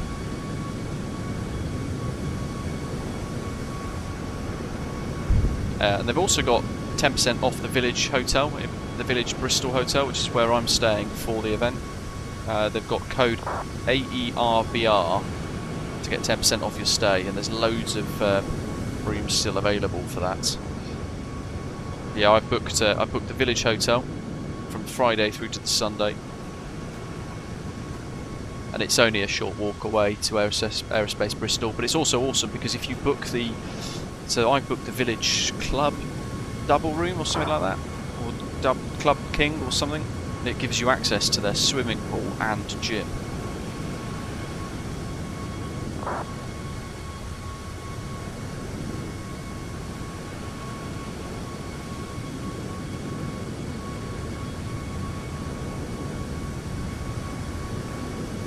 That link there gives you discount.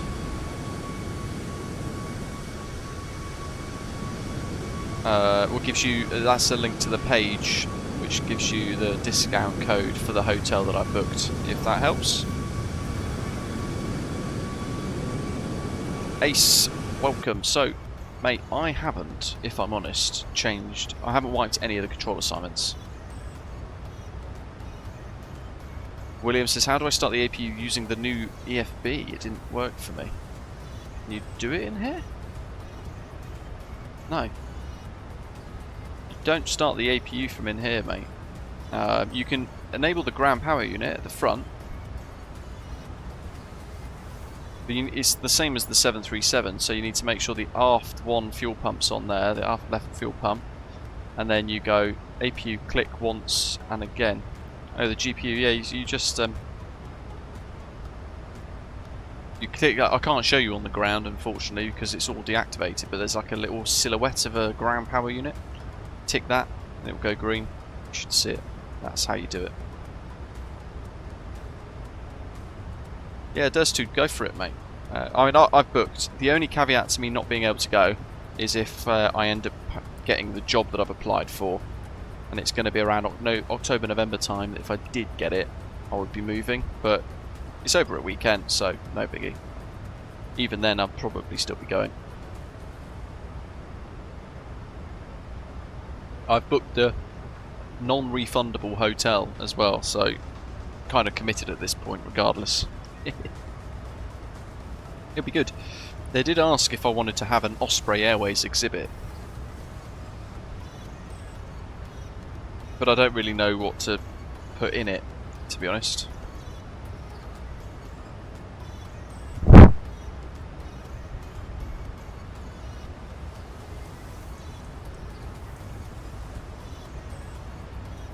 Which is why I've created on the website a very unique bit of channel merchandise.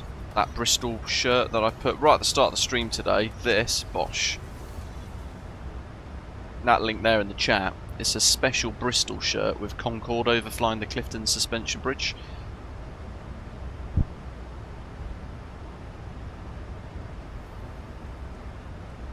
Nearer the time I might create little extra bits to the design, so I might have like the VATSIM UK 2026 thing or something, I don't know. But I'm quite happy with how that is, to be fair. And I'll probably buy one for the expo so I can wear it. And the front chest has got the Osprey Airways logo on it as well, naturally. How good are the Wind Control Blue Orion 3.2 rudder pedals with dampener, William? They're wicked. I've had them now for, God, what is it, team? 6 months? Absolutely love them. Superb. I know now that Wind Control are doing, they have like a force feedback version, which needs its own power supply and a load of other bits. Quite a big, bulky unit. If I'm honest, I don't know if you've got this. I don't think you'd need to upgrade, because the dampener does give you that spring back kind of resistance and things anyway.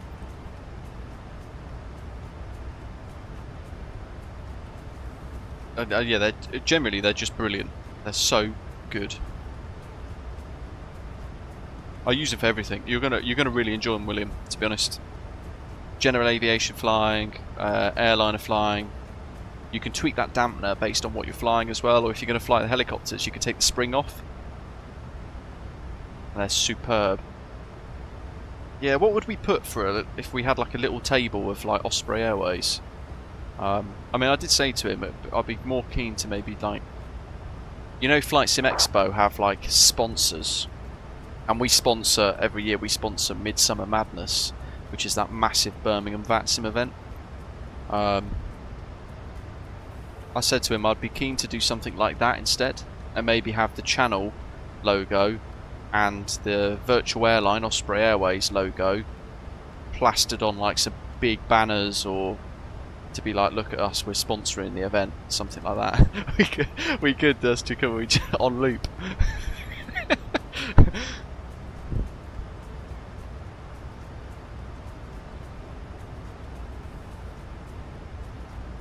Yeah, one of the chaps is out at Flight Sim Expo in the US at the moment, chatting and networking with a load of the developers to try and basically get a flavour for how many might be interested in flying over to the UK to attend. But I've already given the details to the team at Navigraph, because I've been a Navigraph ambassador now for a very long time. I've given the details to some of the Navigraph team so they can get in touch with the developers of Flight Sim Expo UK. Well, not the developers of, but the people behind Flight Sim Expo UK.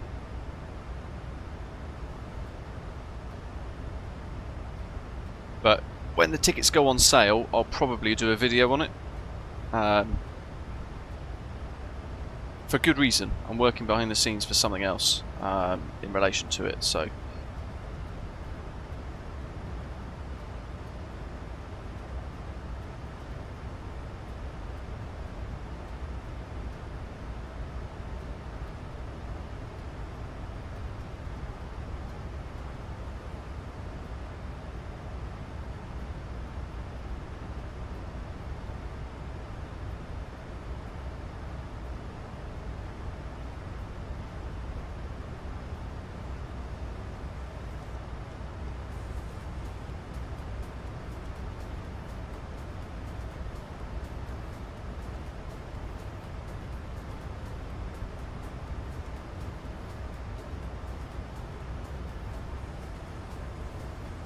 We are just about in Greece. So down below us we have Kavala. Off over that side in the horizon we've got Thessaloniki. You see the bits that jut out there.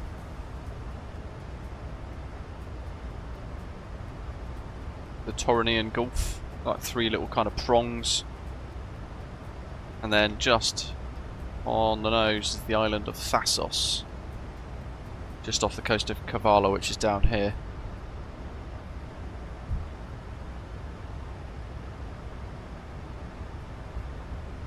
JW5, this is from the iFly app.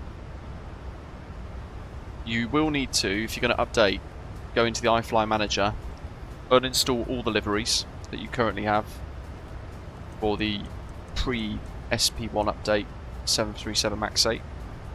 Then you want to go in and uninstall the product entirely before you then reinstall the thing again, effectively. So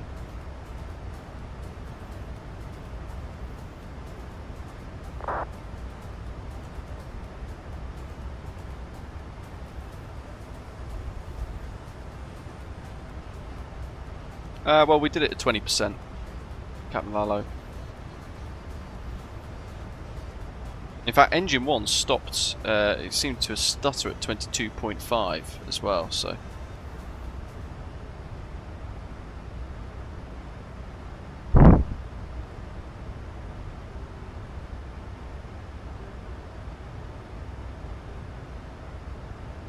What route are you doing, Dursey 2? You're smashing out the UK tour, aren't you?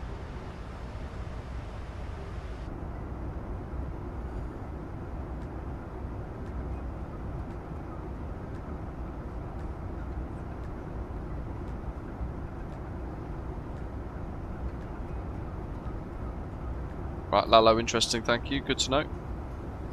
Cardiff to Valley, following the coast. Nice.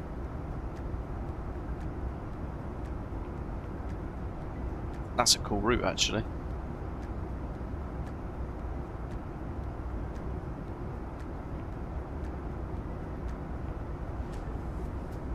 You don't have the G1000 installed on it, do you? So you haven't got the bit where it starts shouting at you, like terrain, pull up on the Caravan.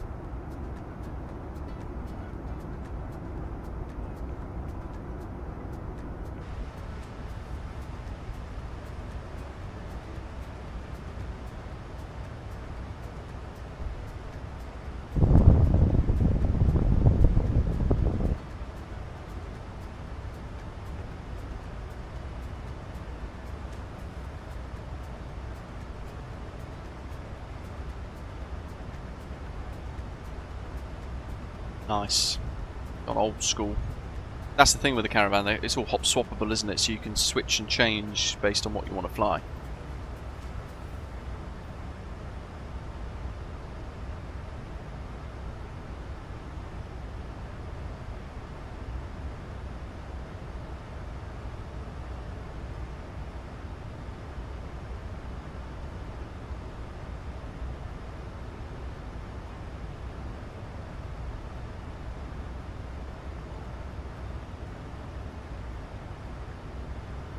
Don't forget, folks, we are landing on runway 05. Sorry, runway 23. We're landing on runway 23 in Sitia today. For those of you flying along.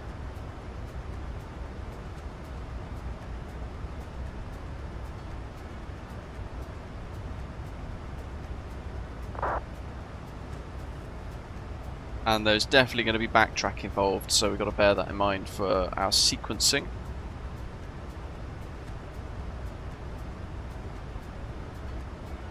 Probably about 4 or 5 minutes per arrival.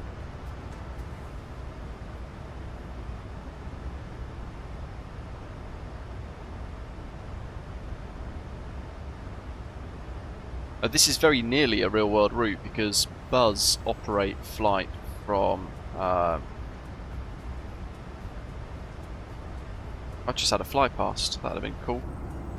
There he is. Let's get him. Oh, he's in my jet blast. Oh, look at that for a view. That's spectacular. Look at that. Yeah, we're fine in. Watch it. I can see a few pretty bunched though.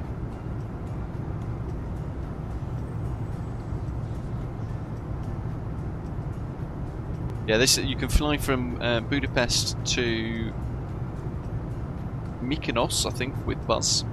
Not Sitia. We've kind of just been a bit creative with our routing today, in lieu of there being no currently functioning Osprey Airways livery for the Max 8 now. Post update. BTTV, welcome. It's awesome. I liked it before. I was a big fan of the iFly 737 Max 8 previously, with my only criticism being the tablet. That's the only thing that kind of frustrated me a little bit. But they've smashed it. I think there's still some tweaks to be made to the flow and the layout of the tablet. They make it a bit more intuitive so that the tablet is more of a journey. But beyond that, I think it's quite good. And it's epic anyway. But yeah, just to kind of highlight this, if you're just tuning in, this is the new EFB. It's very, very good indeed. But I think what they could do is just change the layout so it's more of a flow, because it's just a bit all over the place. I think settings, failures, my plane, manuals could be at the bottom with save and load, with cabin voice, and then at the top it could be ground services first, navigraph, payload and balance, performance, doors, and then maybe failures, and the rest underneath. That's how I think that would be. I think that's how, in my mind, it would definitely work better.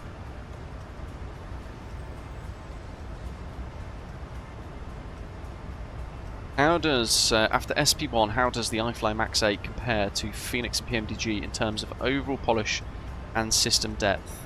I think they're all in that same category of top-end developer.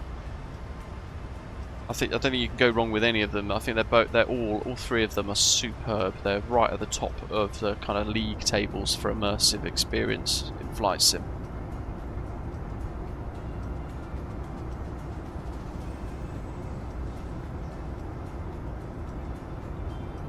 It's brilliant. I enjoyed this pre-update anyway, as a lot of you will know. So, bloody hell, Durst 2. That shows how good Microsoft Flight Simulator 24 can be. You can spot those very specific, unique places in the world that you've been to, that you've got memories attached to.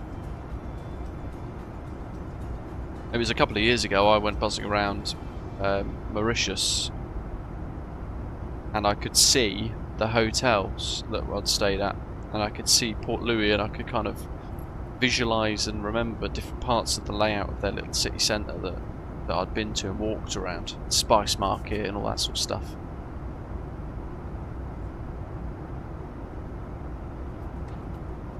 A little bit of turbulence.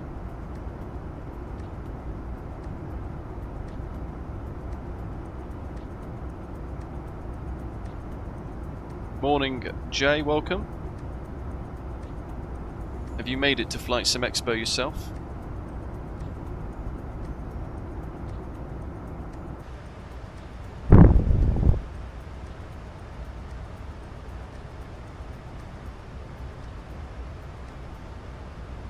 God, you're 160 miles ahead, Jack. Wowzers.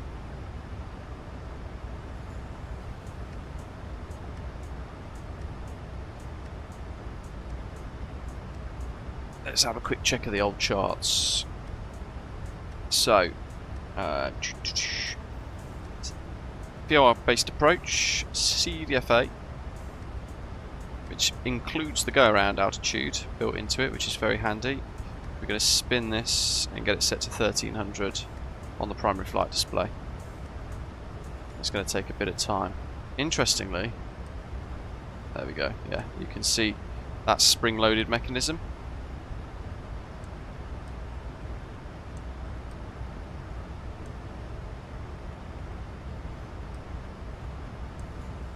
Only goes one way though. If I left click, yeah.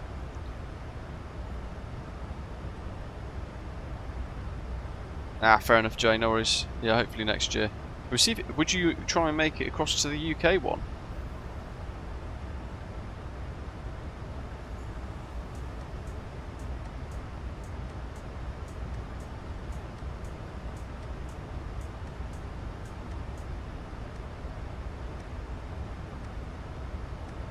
It's going to take a while to spin this. Say spin it, just holding it in position, but I'm having to scroll with my mouse wheel. Captain Adam, yet your old liveries probably won't work. They need to be uninstalled, and only install them if you effectively want to test to see if it works. But the recommendation is basically that they're all going to need patching.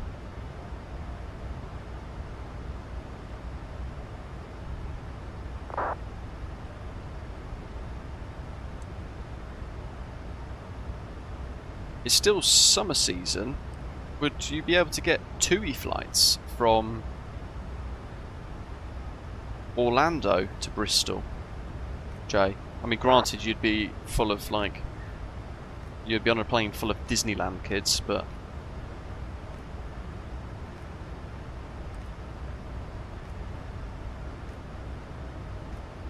we're going to be at top of descent at this rate by the time I get this set to 1300. Jeepers. Ay ay ay.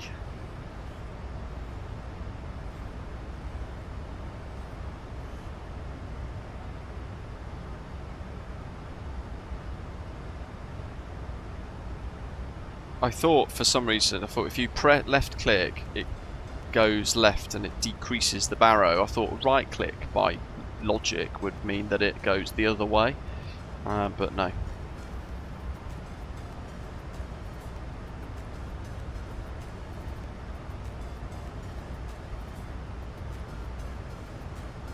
Well, there's currently about 100 rooms left in the village Bristol, so those prices will go up quite quickly, I would imagine, as it fills up.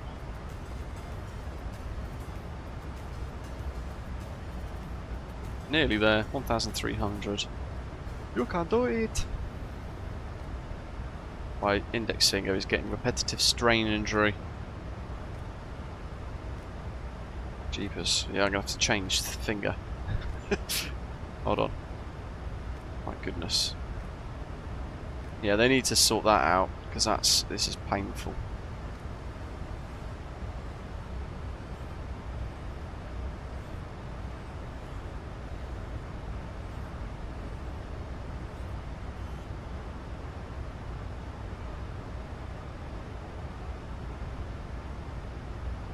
Christ almighty. Ta-da! 10 minutes later. Right. Where's that performance? So they've got a nice little landing dispatchy thing. Yeah, no weather for LGST, that's correct. Let's do this. Lap 40. Probably go order brake 2, then max manual brakes. Air conditioning on, anti-ice off. Reversers. Non-normal, none. And then we want the nearest weather to Heraklion, which is going to be winds 310 at 14. 310. So we've got a bit of a crosswind, quite a bit of a crosswind to contend with. QNH 1014.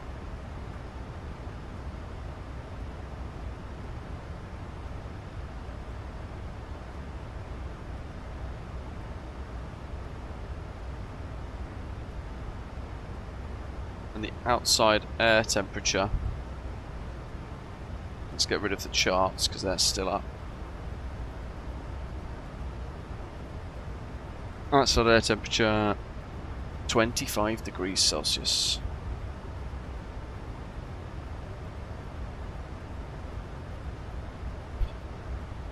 Lovely. Landing distance 2048. So basically we're going to use all of the runway. Now if I change that to auto brake 3, let's see. 1741 landing distance, look at that. Lovely job. So auto brake 2 will just have us enter a gentler deceleration after touchdown once we get weight on wheels, and then we can just take over and deal with manual brakes ourselves. But what we'll do now is we'll go onto Navigraph and we'll have the charts up ready to go like this. There we are. So we kind of have that ready for us. And then auto brake 2. And the landing elevation is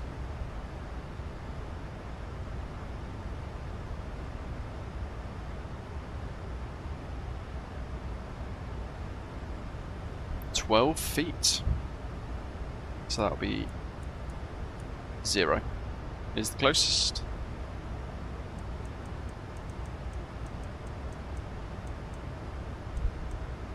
So when we do, Brian's saying, does the wind control stuff work with this? The hardware with the keybinds, yes. The panels, though, unfortunately not. Although, I'm not sure what would have changed with the sim bars. Surely, in my head I thought they would have been the same, but for some reason they've all stopped working, which is disappointing.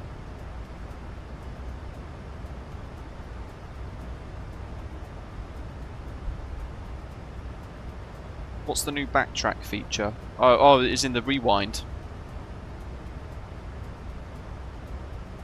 Ben, hello. This is it's the overlay from ElevateX, which is like Volanta but better. It's probably the easiest way to do it.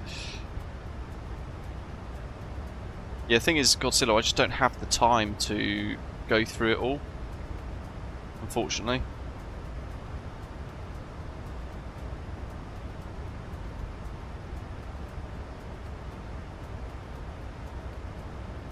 I don't have the time to kind of go through and tweak all of the different sim bars and all that with SPAD or MobiFlight.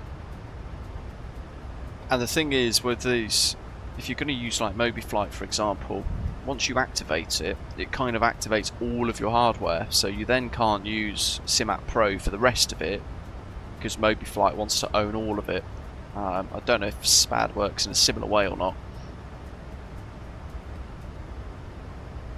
Ben, yeah, I've tried to fly loads in the past. I've tried to do my PPL 3 times, ran out of money 3 times because various world events have pushed the cost up beyond what my budget could comfortably accommodate. The last time was flying at Denham, PA-28's £200 an hour, and then the Ukraine war started, which then meant that the price of fuel suddenly overnight went to £250 an hour for flying training because the price of fuel went up. I don't know where the £50 a month extra came in for fuel, but I basically quite coldly, I was right at the end of my PPL, I was going into cross country, but I quite coldly just went, no, that takes the mick, I'm not paying that. Asked for the £200 I had on account for the next flight that I'd have done. I asked for that to be refunded and walked away. Haven't flown since. So that last adventure was what, 4 years or so ago, 5 years ago. Basically blew about 8 grand on that. Actually, maybe not even that. About 6 grand. Yeah.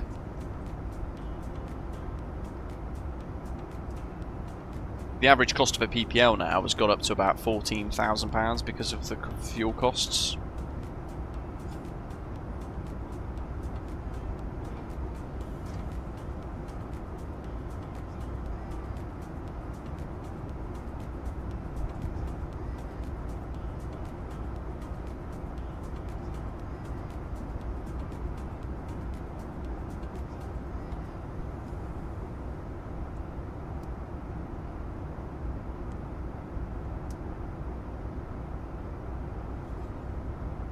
What do you mean, Rob? It works with everything but the new variant. Not quite sure what you mean with that, mate.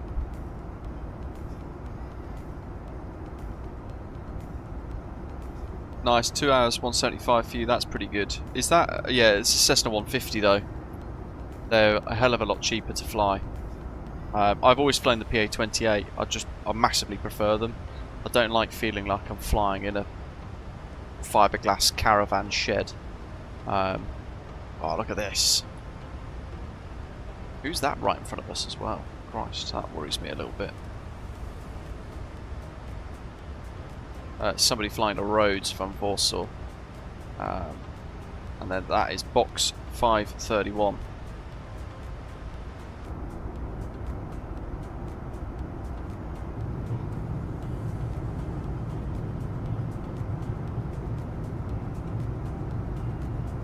This is the thing with the Sim GFX, what you get now, there he is like mega contrails, aerologic.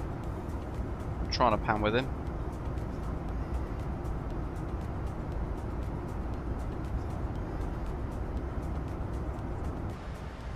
Amazing. Yeah, you get these contrails from Sim GFX, which go on for miles. Look, they look so natural as well compared to the default ones. 70 miles to top of descent. Oh, they work with everything except for the 8200 variant, Rob, got you, which is what we're in today. So from that then they're saying that if you're flying in the latest update for the iFly Max 8 in the standard cabin variant, then all of the wind control hardware works fine.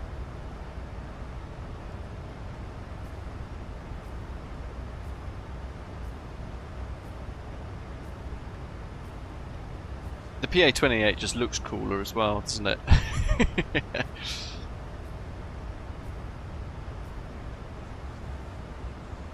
Jay says, man, when I was learning to fly in 2004 in Florida, it was $51 an hour. It cost £3,000 the PPL. Don't know what it is now. Even in the States, it's going to be probably half the cost of what it is in the UK.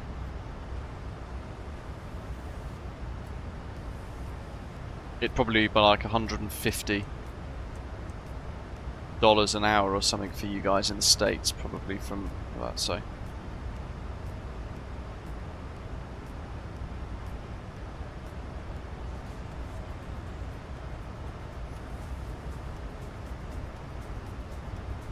Ben, nice, that's a good shout. Keep at it, buddy.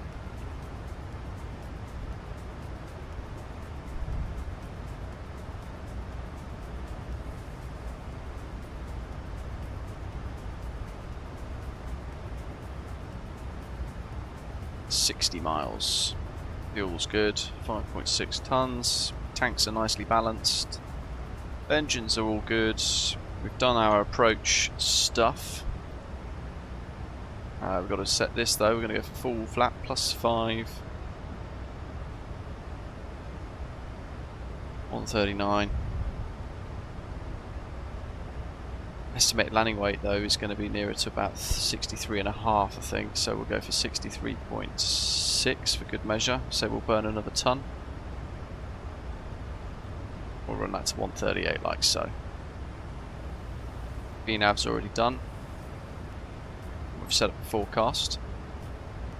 QNH is 1014 though now.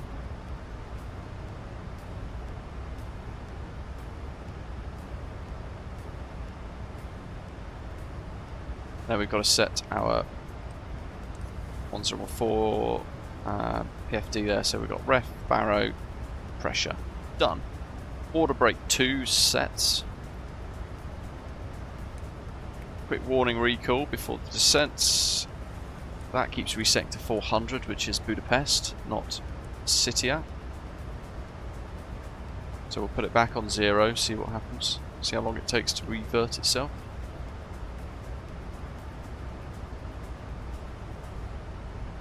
Overhead panel's good. 40 miles to top of descent. We've already checked all the route data as well, so we are pretty ready to go. Love flying around Greece.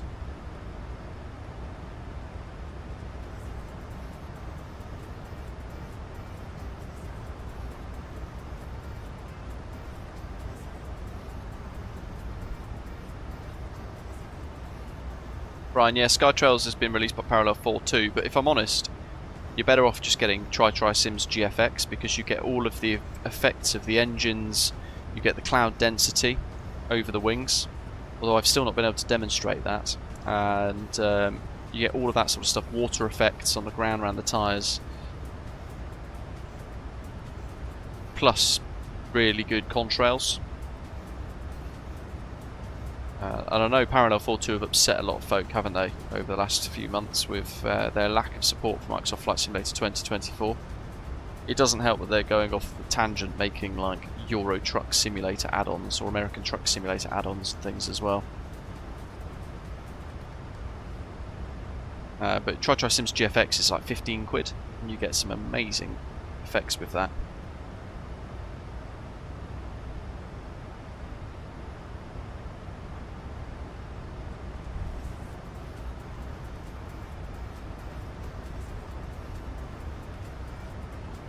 Saren, welcome. How would you define being parallel to PMDG though? Because everybody's got their own idea of what that is. More broadly, I would say that this is very comfortably in that top category of high developers, the high quality developers, high fidelity developers. So this sits quite comfortably in that group with PMDG, with Phoenix, with TFDI design. Aerosoft slashed to list with the A340 as well, I absolutely love that. Yeah, Brian, have a little look at it's linked in the description today. TriSim GFX, so you'll be able to go click the link and it will take you straight to their website. It's very good. I can see the contrast, but does it show those other effects on AI traffic? Well, that's VATSIM traffic being fed in with GFX contrails.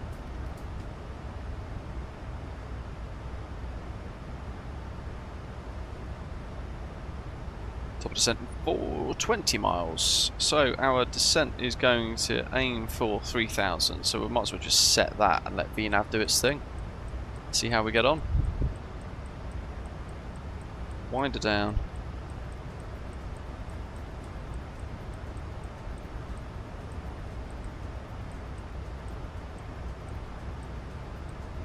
Think ONAV, VNAV. POR approach course is all set, ready to go. If you are just tuning in, hit like, hit subscribe. We are flying into the new MSFS Simulations Sitia Airport, the tiny domestic airfield on the Greek island of Crete. It's east of Heraklion, which everyone typically should be familiar with, certainly if you're European. It's a really good bit of kit.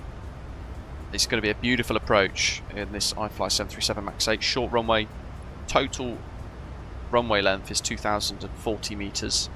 We're going to realistically have about 1,750-ish meters to use for touchdown. So order brake 2 initially, followed by manual brakes, rudder control to maintain the center line, and we've got a bit of a crosswind, probably about 8-knot crosswind to contend with as well, flying in today, and terrain ahead of us should we need to go missed approach for any reason.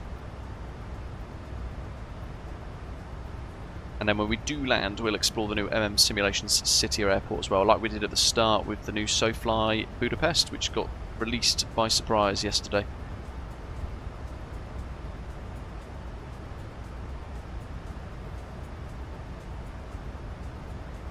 Well, no, I mean, I taxied out okay. There is a setting in here, which you might want to check. Is it in my plane?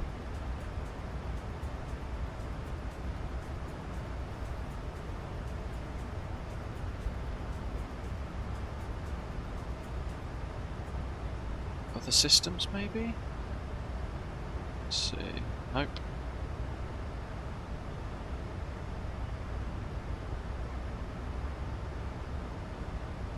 Maybe it's not in that one, it's going to be in normal settings. No, it's not. Can't think where is it? We saw it earlier. This is the thing with the logic of some of these.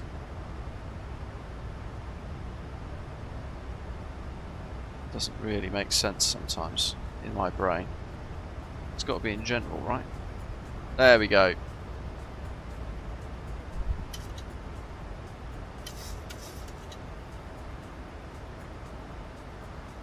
I'm actually going to tweak that to 35%.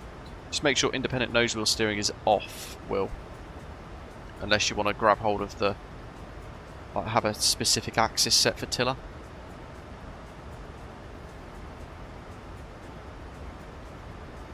Down we go.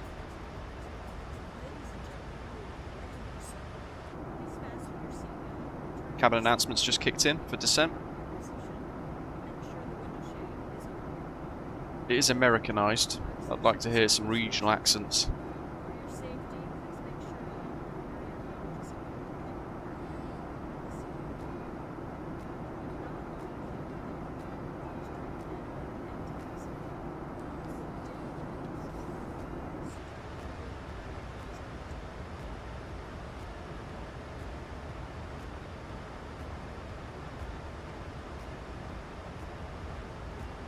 Just make sure I've got my approach plates ready to go. And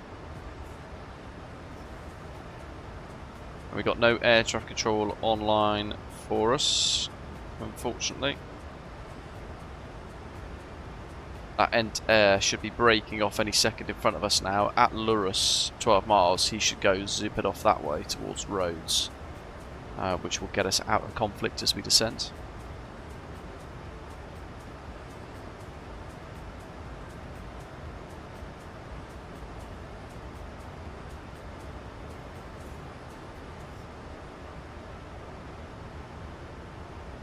Good, that's still sat at 0. There he goes, off he goes. The Sim GFX contrails are brilliant.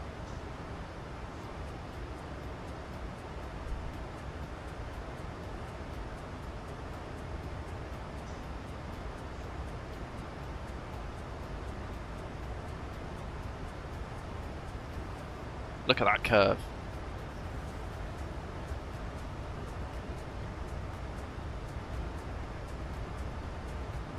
Let's do a quick fly past view.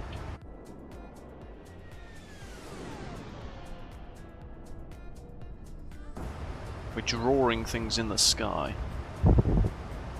Sauron, oh, did Boris Audio Works do the sound effects for this update? The Max 8? Because they were at another level of... When we heard the startup today, Jesus Christ, that was amazing. Properly bassy, where I was sat. Hopefully it came across well enough in the in this stream for you folks. I know YouTube does compress the sounds and all that sort of stuff sometimes. Oh, I know what I wanted to do that I haven't done. Naughty me. Fix. SHT. Get some fix rings and extended centre lines in there. 223. And we'll do 4 miles. And then a back course 046. 8 miles. There we go, lovely job. So that 4 mile point, it's just before missed approach. At 7 miles, so we're going to be at 2,400 feet. It's the outer ring, we've got to make sure we're at 2,400 feet basically.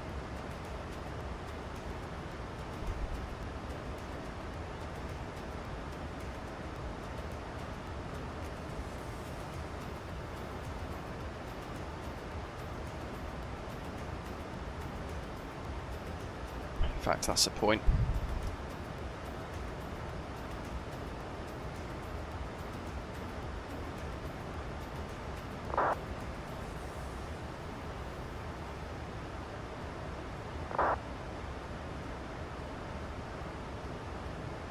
Just going to set that, just get it to rebox itself. See how it does. It's not going to like that.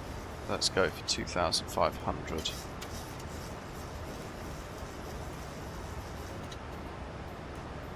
No.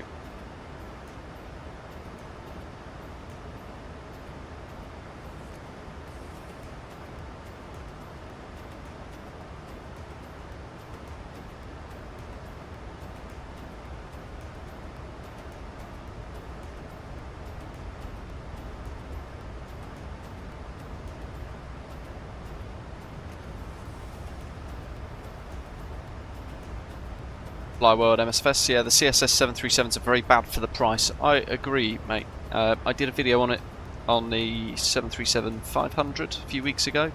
Had a really hard time flying that sector. Very horrible sounds, lots of problems with the systems, the system depth, the whole lot. I had, and I tried to raise that in the video as best as I could. I've since seen other streamers talk about how great they are. With exclusive previews and all this other stuff, but actually in reality they're not, certainly for the price.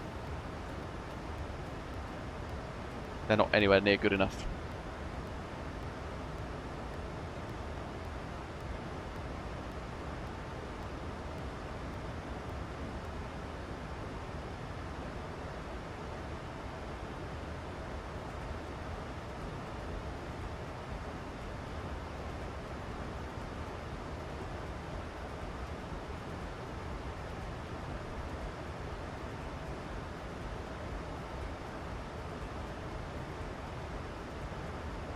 I'm going to go direct to Tipas here.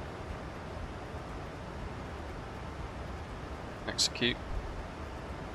Now it's going to make the aircraft really crap itself, but I want to see how it recovers this because we're now 2,000 feet above the VNAV path for our descent. So we're going to have to get a bit of drag out.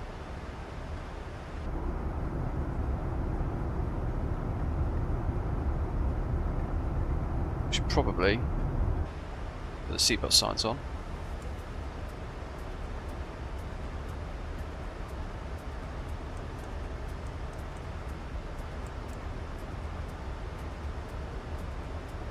(2,800 feet above the VNAV path. We're getting there though.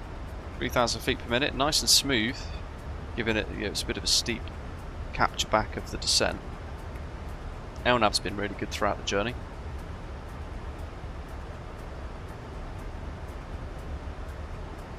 .400's reset itself as well for the pressurization panel. That's really annoying. It does it automatically in the iFly.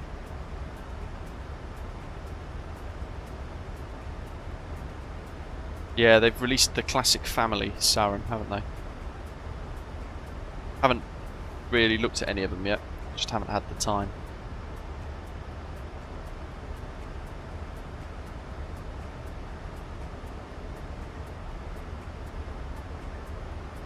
So from Delav we'll have about 45 track miles to fly.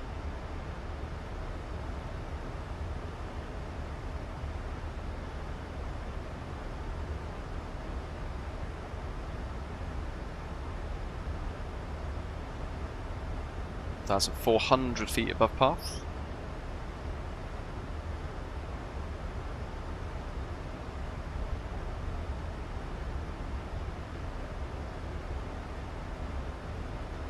It's done really well actually to get back on track here, albeit with a bit of assistance from speed brake.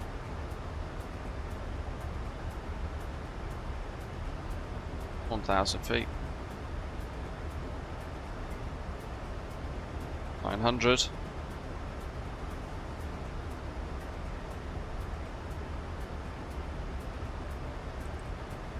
Let's go for 2,400.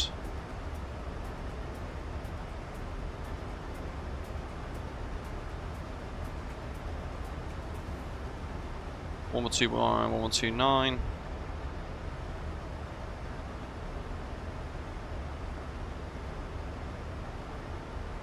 500 feet to go. So it handled that pretty well. We tried to almost catch it out, being high with the direct 2.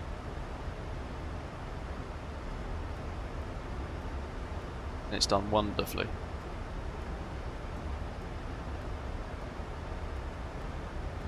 Here we go. 300. It's very smoothly coming out of that as well, actually. Let's get rid of the speed brake.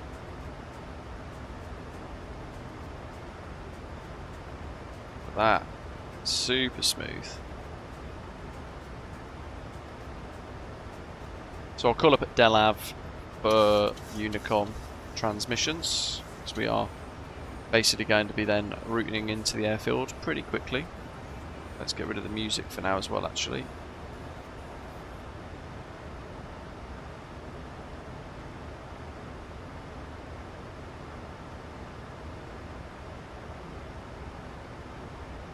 Jack's on final. MPS has already made it in, look.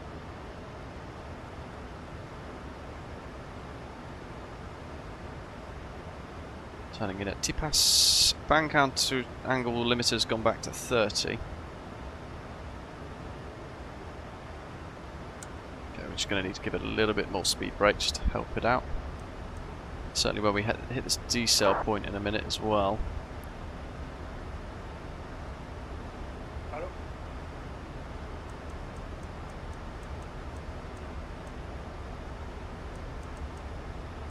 Yeah, low and slow though, those two.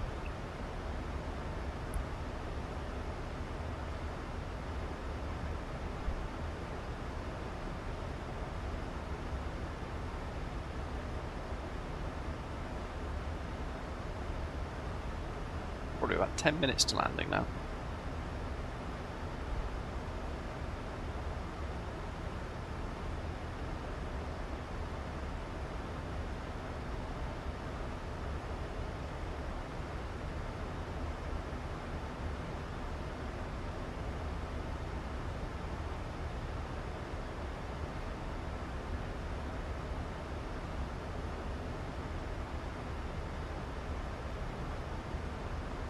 Change the VNAV speed there.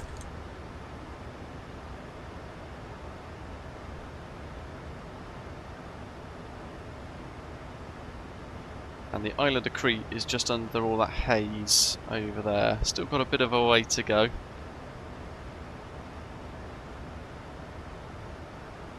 But the airfield is only 45 1.5 miles away from Heraklion.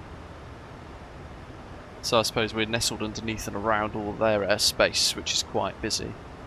And the other side of Heraklion now, you've got that other airport, haven't you? So, okay, so turning in at Delov, and then with 39 DME,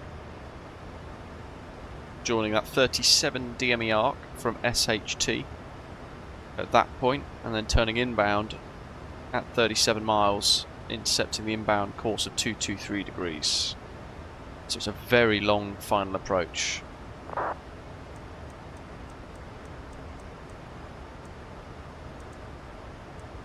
$50 plus. Nice. RIP.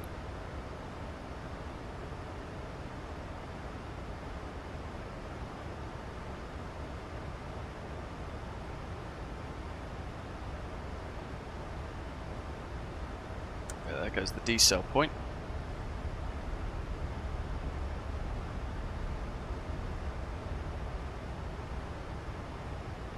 I'm now going to use speed intervention, and I'm going to ask it to set 220.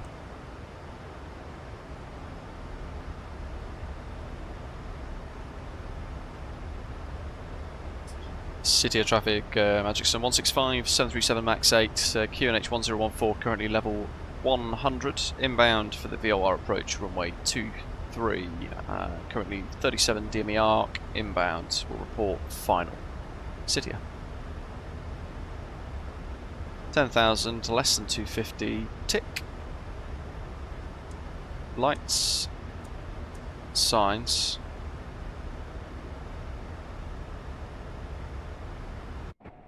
Fly past.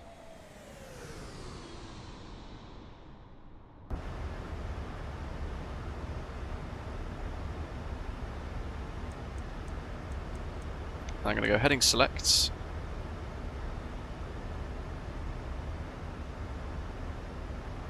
It's done quite nicely actually, flying that 37 DME arc.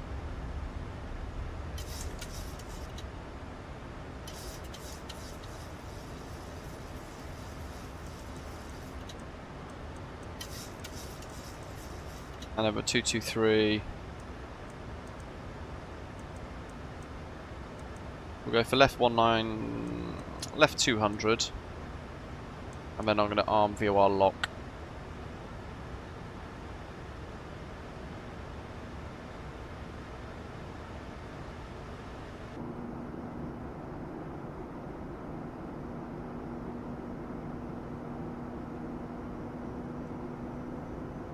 Such an epic aeroplane, this. Okay, now we've captured that.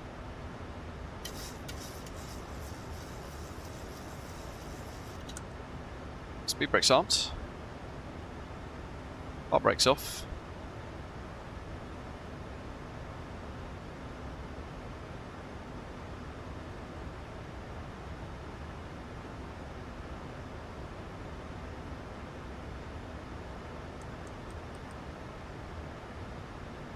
Do 1400 feet per minute.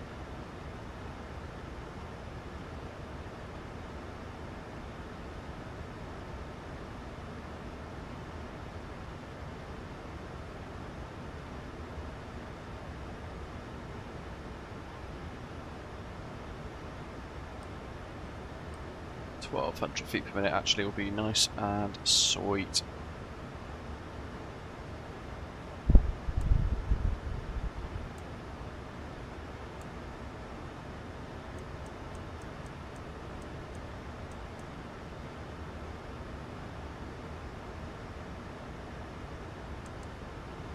Let's pop the bird on for this.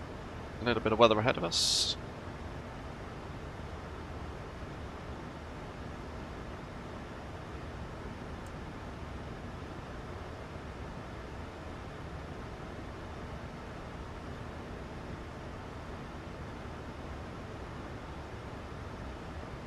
So there's actually a slight disconnect, an offset approach, because the runway course is 226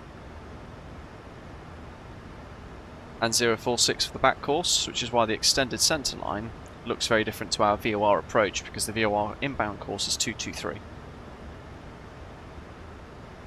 So there's a little 3-degree offset approach. Interestingly though, there is no mention of that in the charts at all.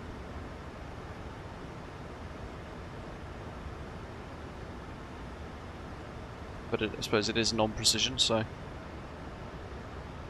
kick the tyres like the fires.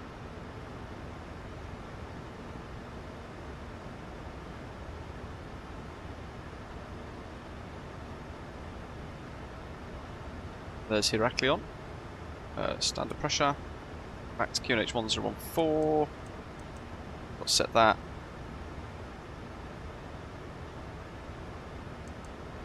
Quick little recall there, that's all good.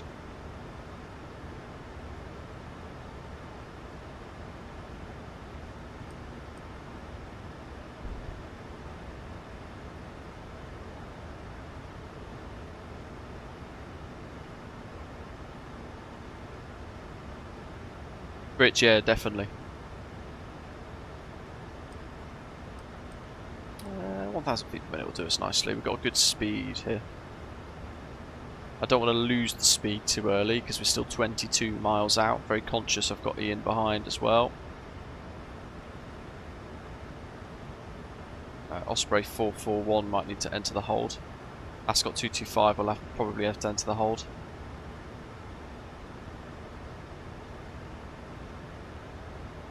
And currently there are no stands available at Sitia, by the looks of it.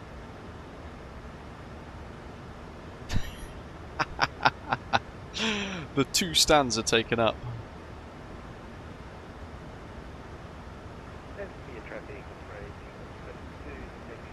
We've also got Global Shipping AI from Seafront Simulations installed, which I love, and it gives us all these ships sailing about.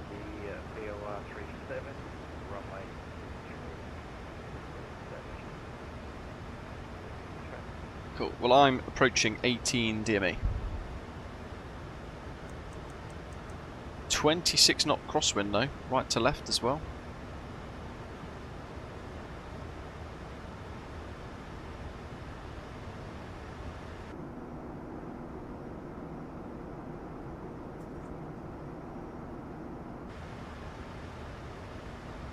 Yeah, that's good for speed.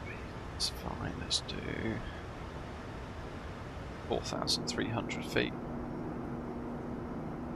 Speed check, flat 5.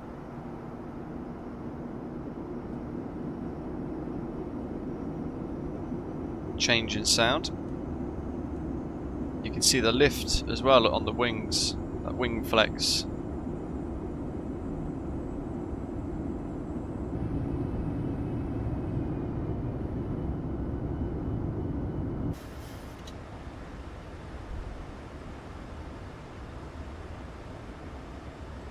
Keeping that speed up.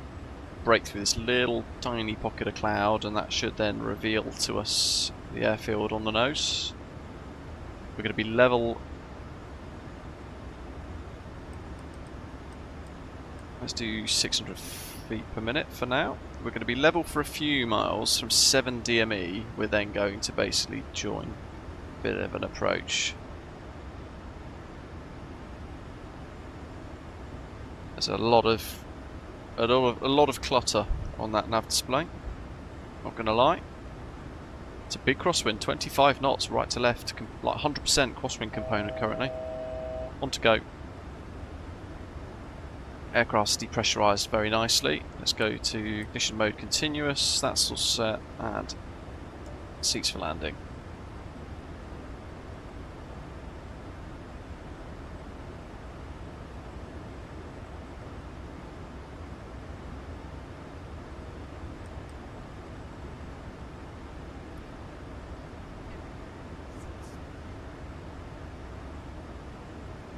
Missed approach altitude is to 3,000 feet. So, runway's on the nose now, look. Where is it? He says there it is. Bam. I'm going to go speed.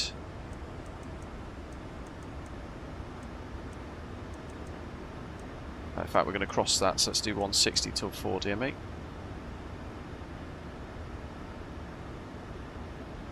Speed check gear down. Just trying to keep the speed up for Ian behind. And that should give us safely through 200 knots. 2500. Check. Flaps 50.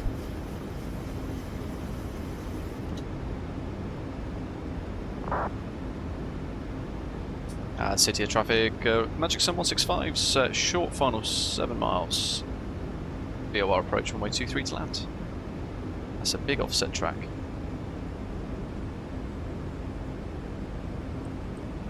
$3,000.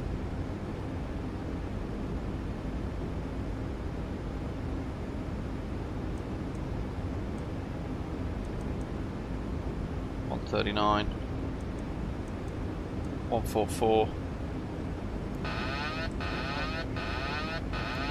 Hard control. Let's get rid of the thing as well. Let's hand fly the whole thing in, shall we? And let's go for full flaps. Let's get rid of the flashing lights.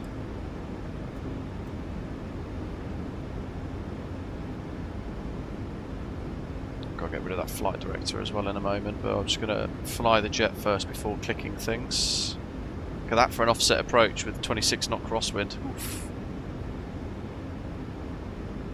Speed.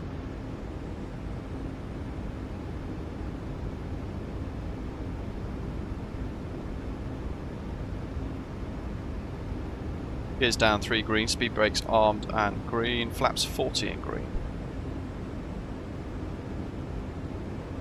This is one heck of a crosswind, my goodness.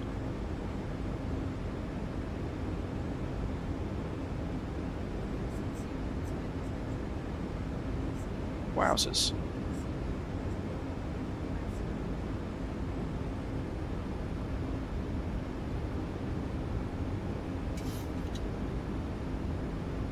Approaching minimums.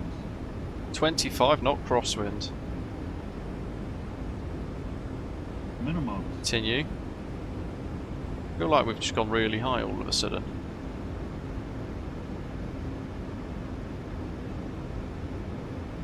Approaching 2, 3. The terrain tricks you a little bit as well, though, I suppose. Let's see how we're getting on. We're a bit high on rate of descent.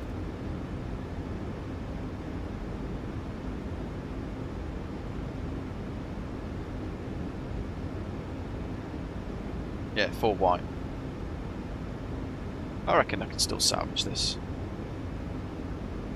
There we go. 500. 400. 300. Terrain. 200. 140. 30. Whoa. 20. Whoa! 10. Jeepers.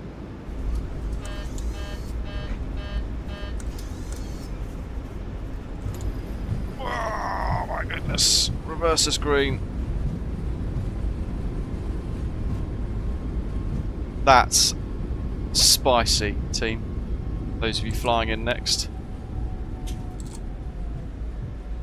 300 meters. That full on kicked us then as well. I should have had a little bit of right aileron there. Jesus. 100 remaining. I was just about to pin it and go around. I think there was a bit of an issue with my throttle because it seemed to kick in. It's a stupid thing that's been left there. The I don't know if you heard it, but it sounded like 0, 5. it almost wanted to apply maximum thrust even though I'd activated my reversers. So it sounds like my throttle hardware went a bit messy. Runway 0, 5. Yeah, I was using a hell of a lot of rudder then. Sitia traffic, Osprey 2472, overhead Oskin, inbound to the VOR approach for runway 23. Sitia.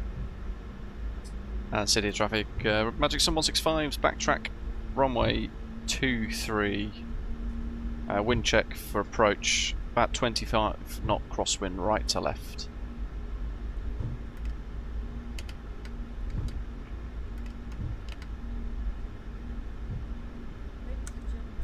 Okay, let's get rid of that.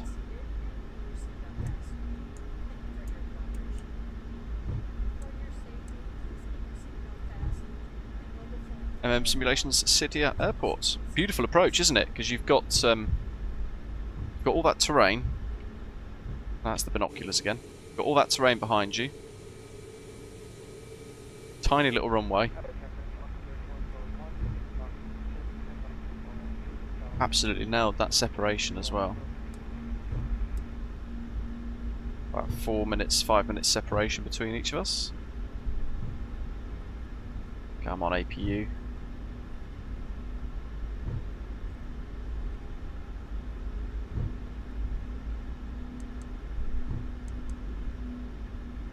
Oops.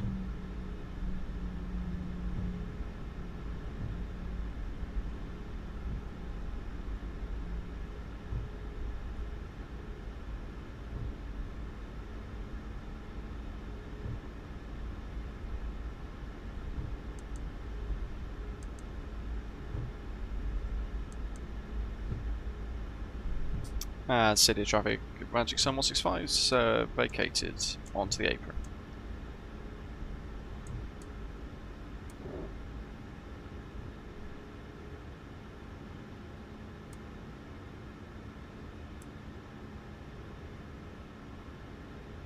That's all good, that's all set, that's all fine, that's all good. Make sure that's off. There's no GSX profile for this, unfortunately.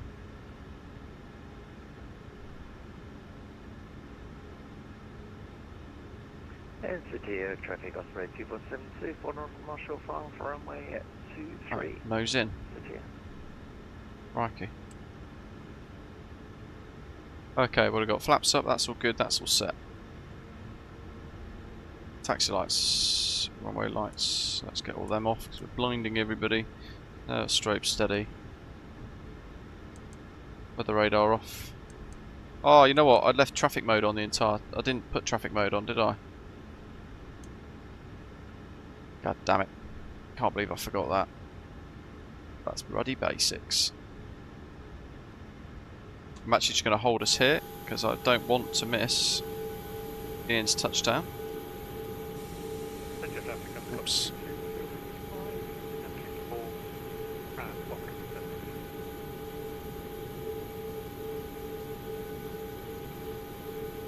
There's the windsock. Look at that amount of crabbing.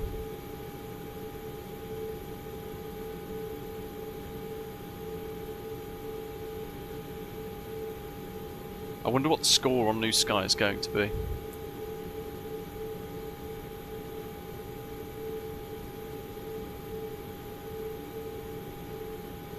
And Sitia traffic oscillator 2472 going around. Whee!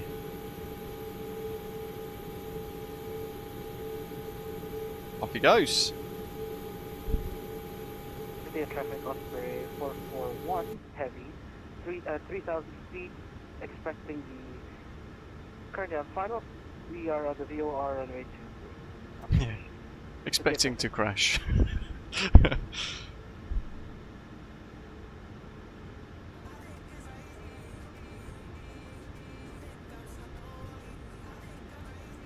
Stop waving one direction at me.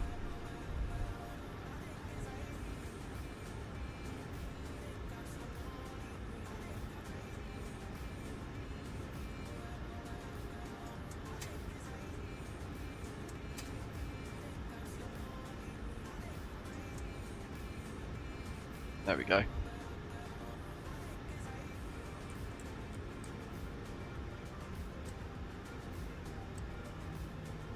Lovely jubbly.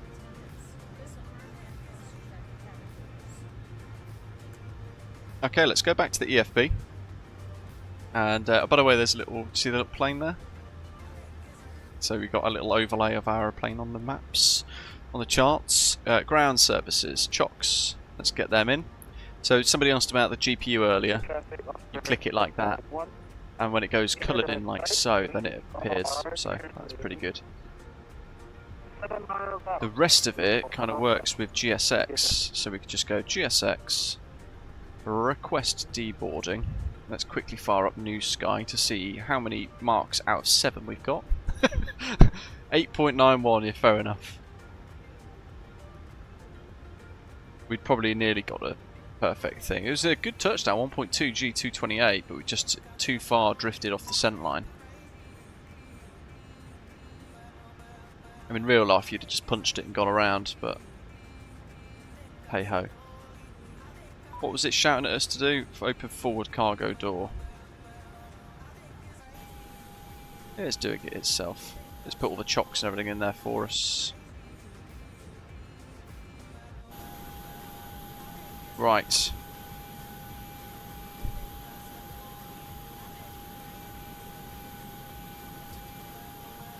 Jack can't hear my calls. Sitia traffic, Osprey 441 heavy on a I'm not making any calls. 3 mile final runway 23. Sitia traffic.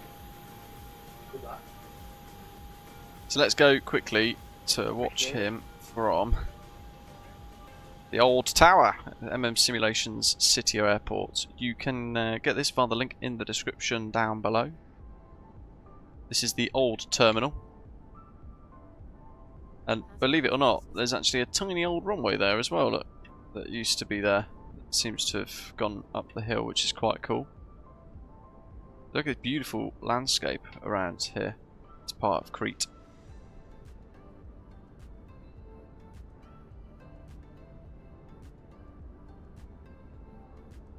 Let's grab some I can't ever say it. Tirapokia, something like that. Let's watch his touchdown. I have maximum confidence that Sato's going to become part of the furniture of Sitia for the remainder of existence. Hello, Cretan pilot, Kalispera. How are you? Osprey 2472, I've got 205, I'll be bold this turn.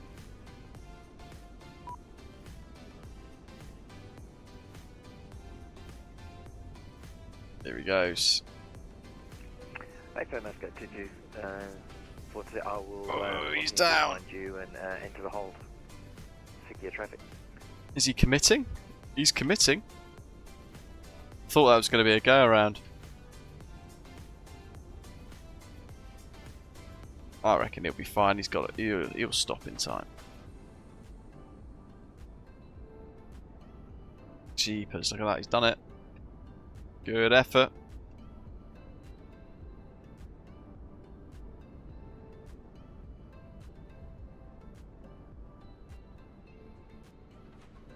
It's got 2 jets left to come in. Yeah, all of the brakes. So here's the old terminal and the old tower. Got the little fast service thing there as well. Just sort out the camera rotation speeds and things. Looks pretty cool. And then let's quickly whiz. This stuff I did notice actually. That stuff's basics that should easily be spotted and fixed. A bit of a common theme with MSFS Simulations scenery.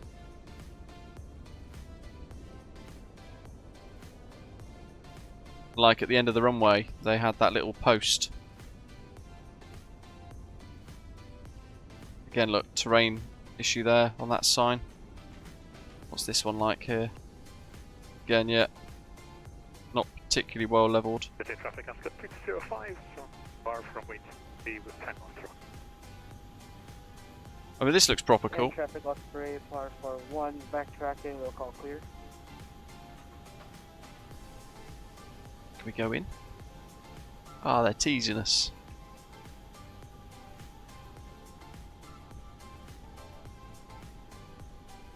Yeah, I mean, this looks properly cool, doesn't it? Look.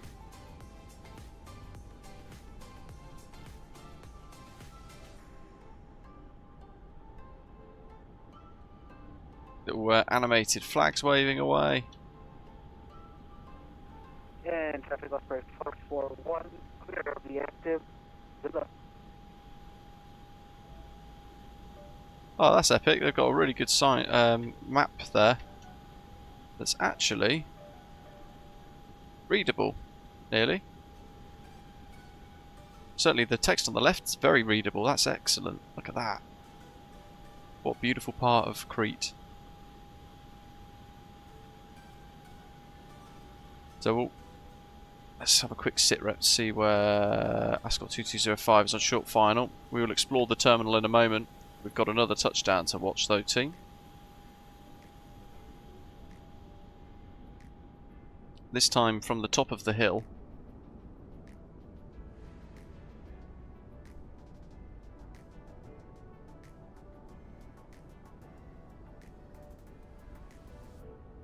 Passengers bus is coming.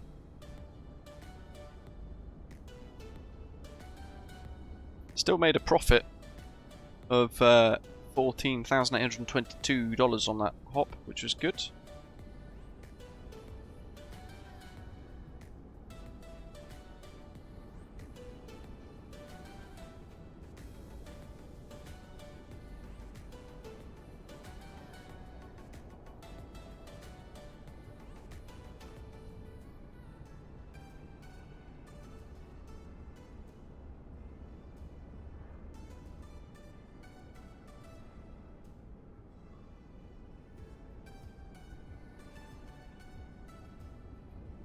It should be hearing any second. That cloud's coming in as well.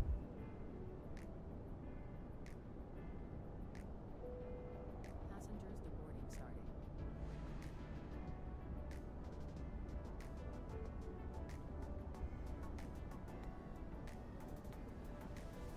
There he is.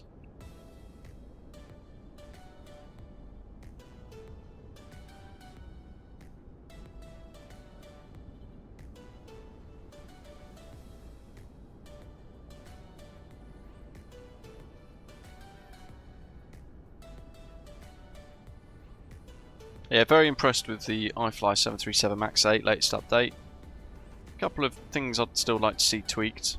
The layout of the EFB, but it flies very, very well. It did. I enjoyed it before the update, though, to be fair. But yeah, really polished now. Awesome bit of add-on kit for the sim for sure. Very enjoyable. Super levels of detail.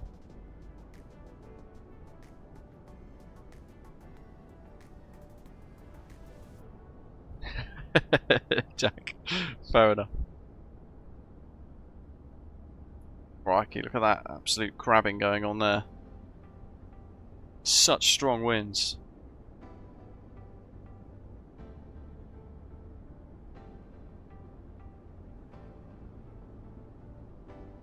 Covered that nicely.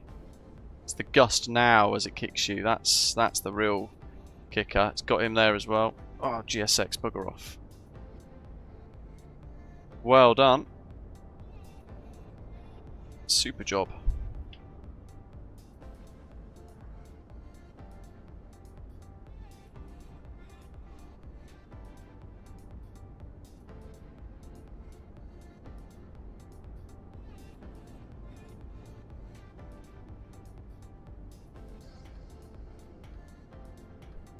British traffic, Ascot 2205, backtracking. Excellent work. Let's pop into the terminal, because I've heard good things. Via the Schengen... Oops, that's the wrong button. Via the Schengen arrivals. Look at that. Wow.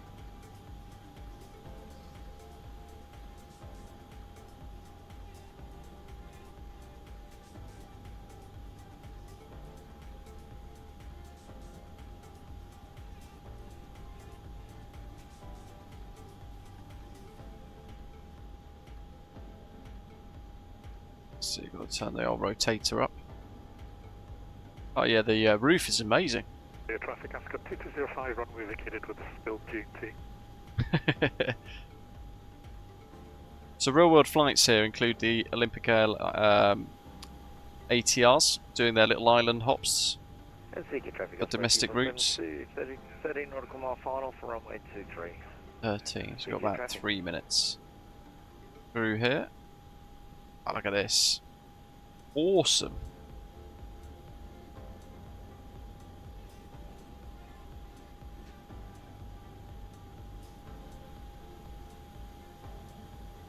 Yeah, that's about right. There's only 2 real-world flights here today, both in ATRs.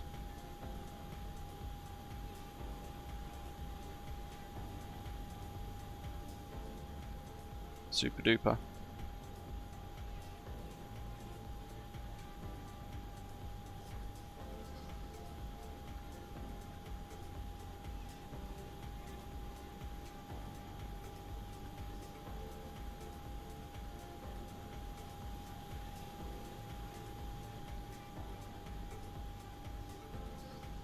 Very, very nice. As is always the case though with MMM Simulations sceneries, the interiors have got very good lately.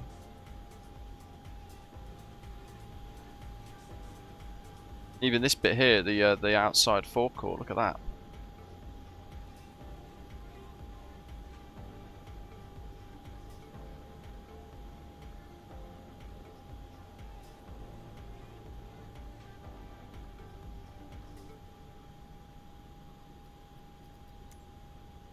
Let's go to custom.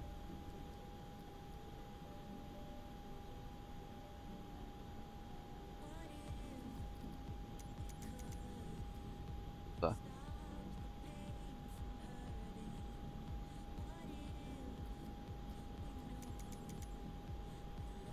Well, that's bugging out beyond belief.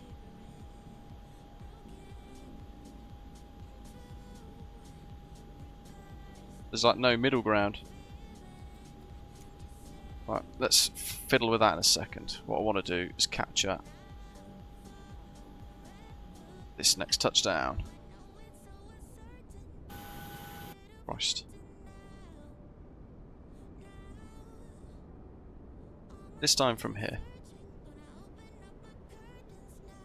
Look at that beautiful peninsula. Look at that. What a beautiful part of Crete.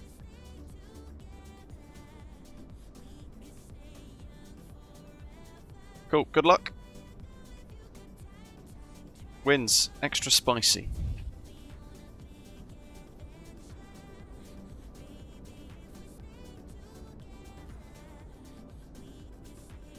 And Sitia traffic, Osprey 2472, flight number commercial final for runway 23. Sitia traffic. Here he comes, through that little bit of cloud.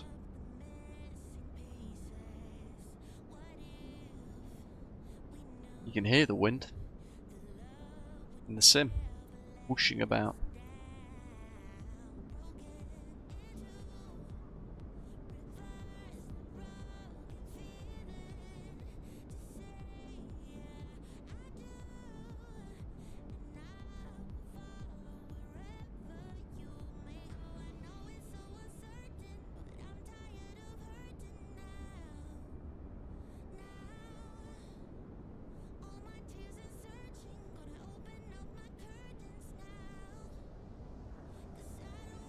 Oh, that windsock, it's flicking up.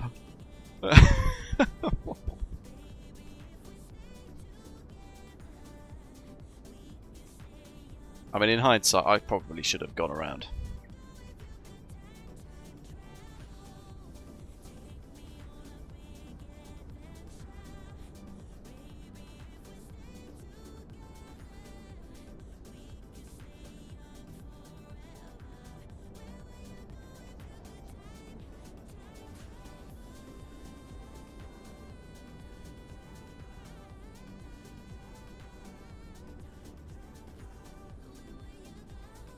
Profile's looking really good. Nice and stable. Huge crab of about 20 degrees into wind. Just to highlight the point, actually, look at that. Look at that for a crab. Here we go.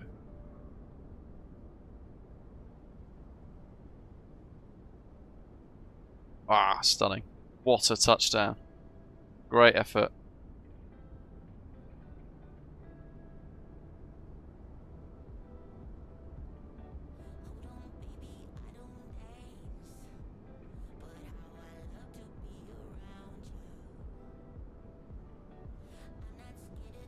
Let's have a little look at the airport at night. Not that this would really be used for nighttime operations, but look at that.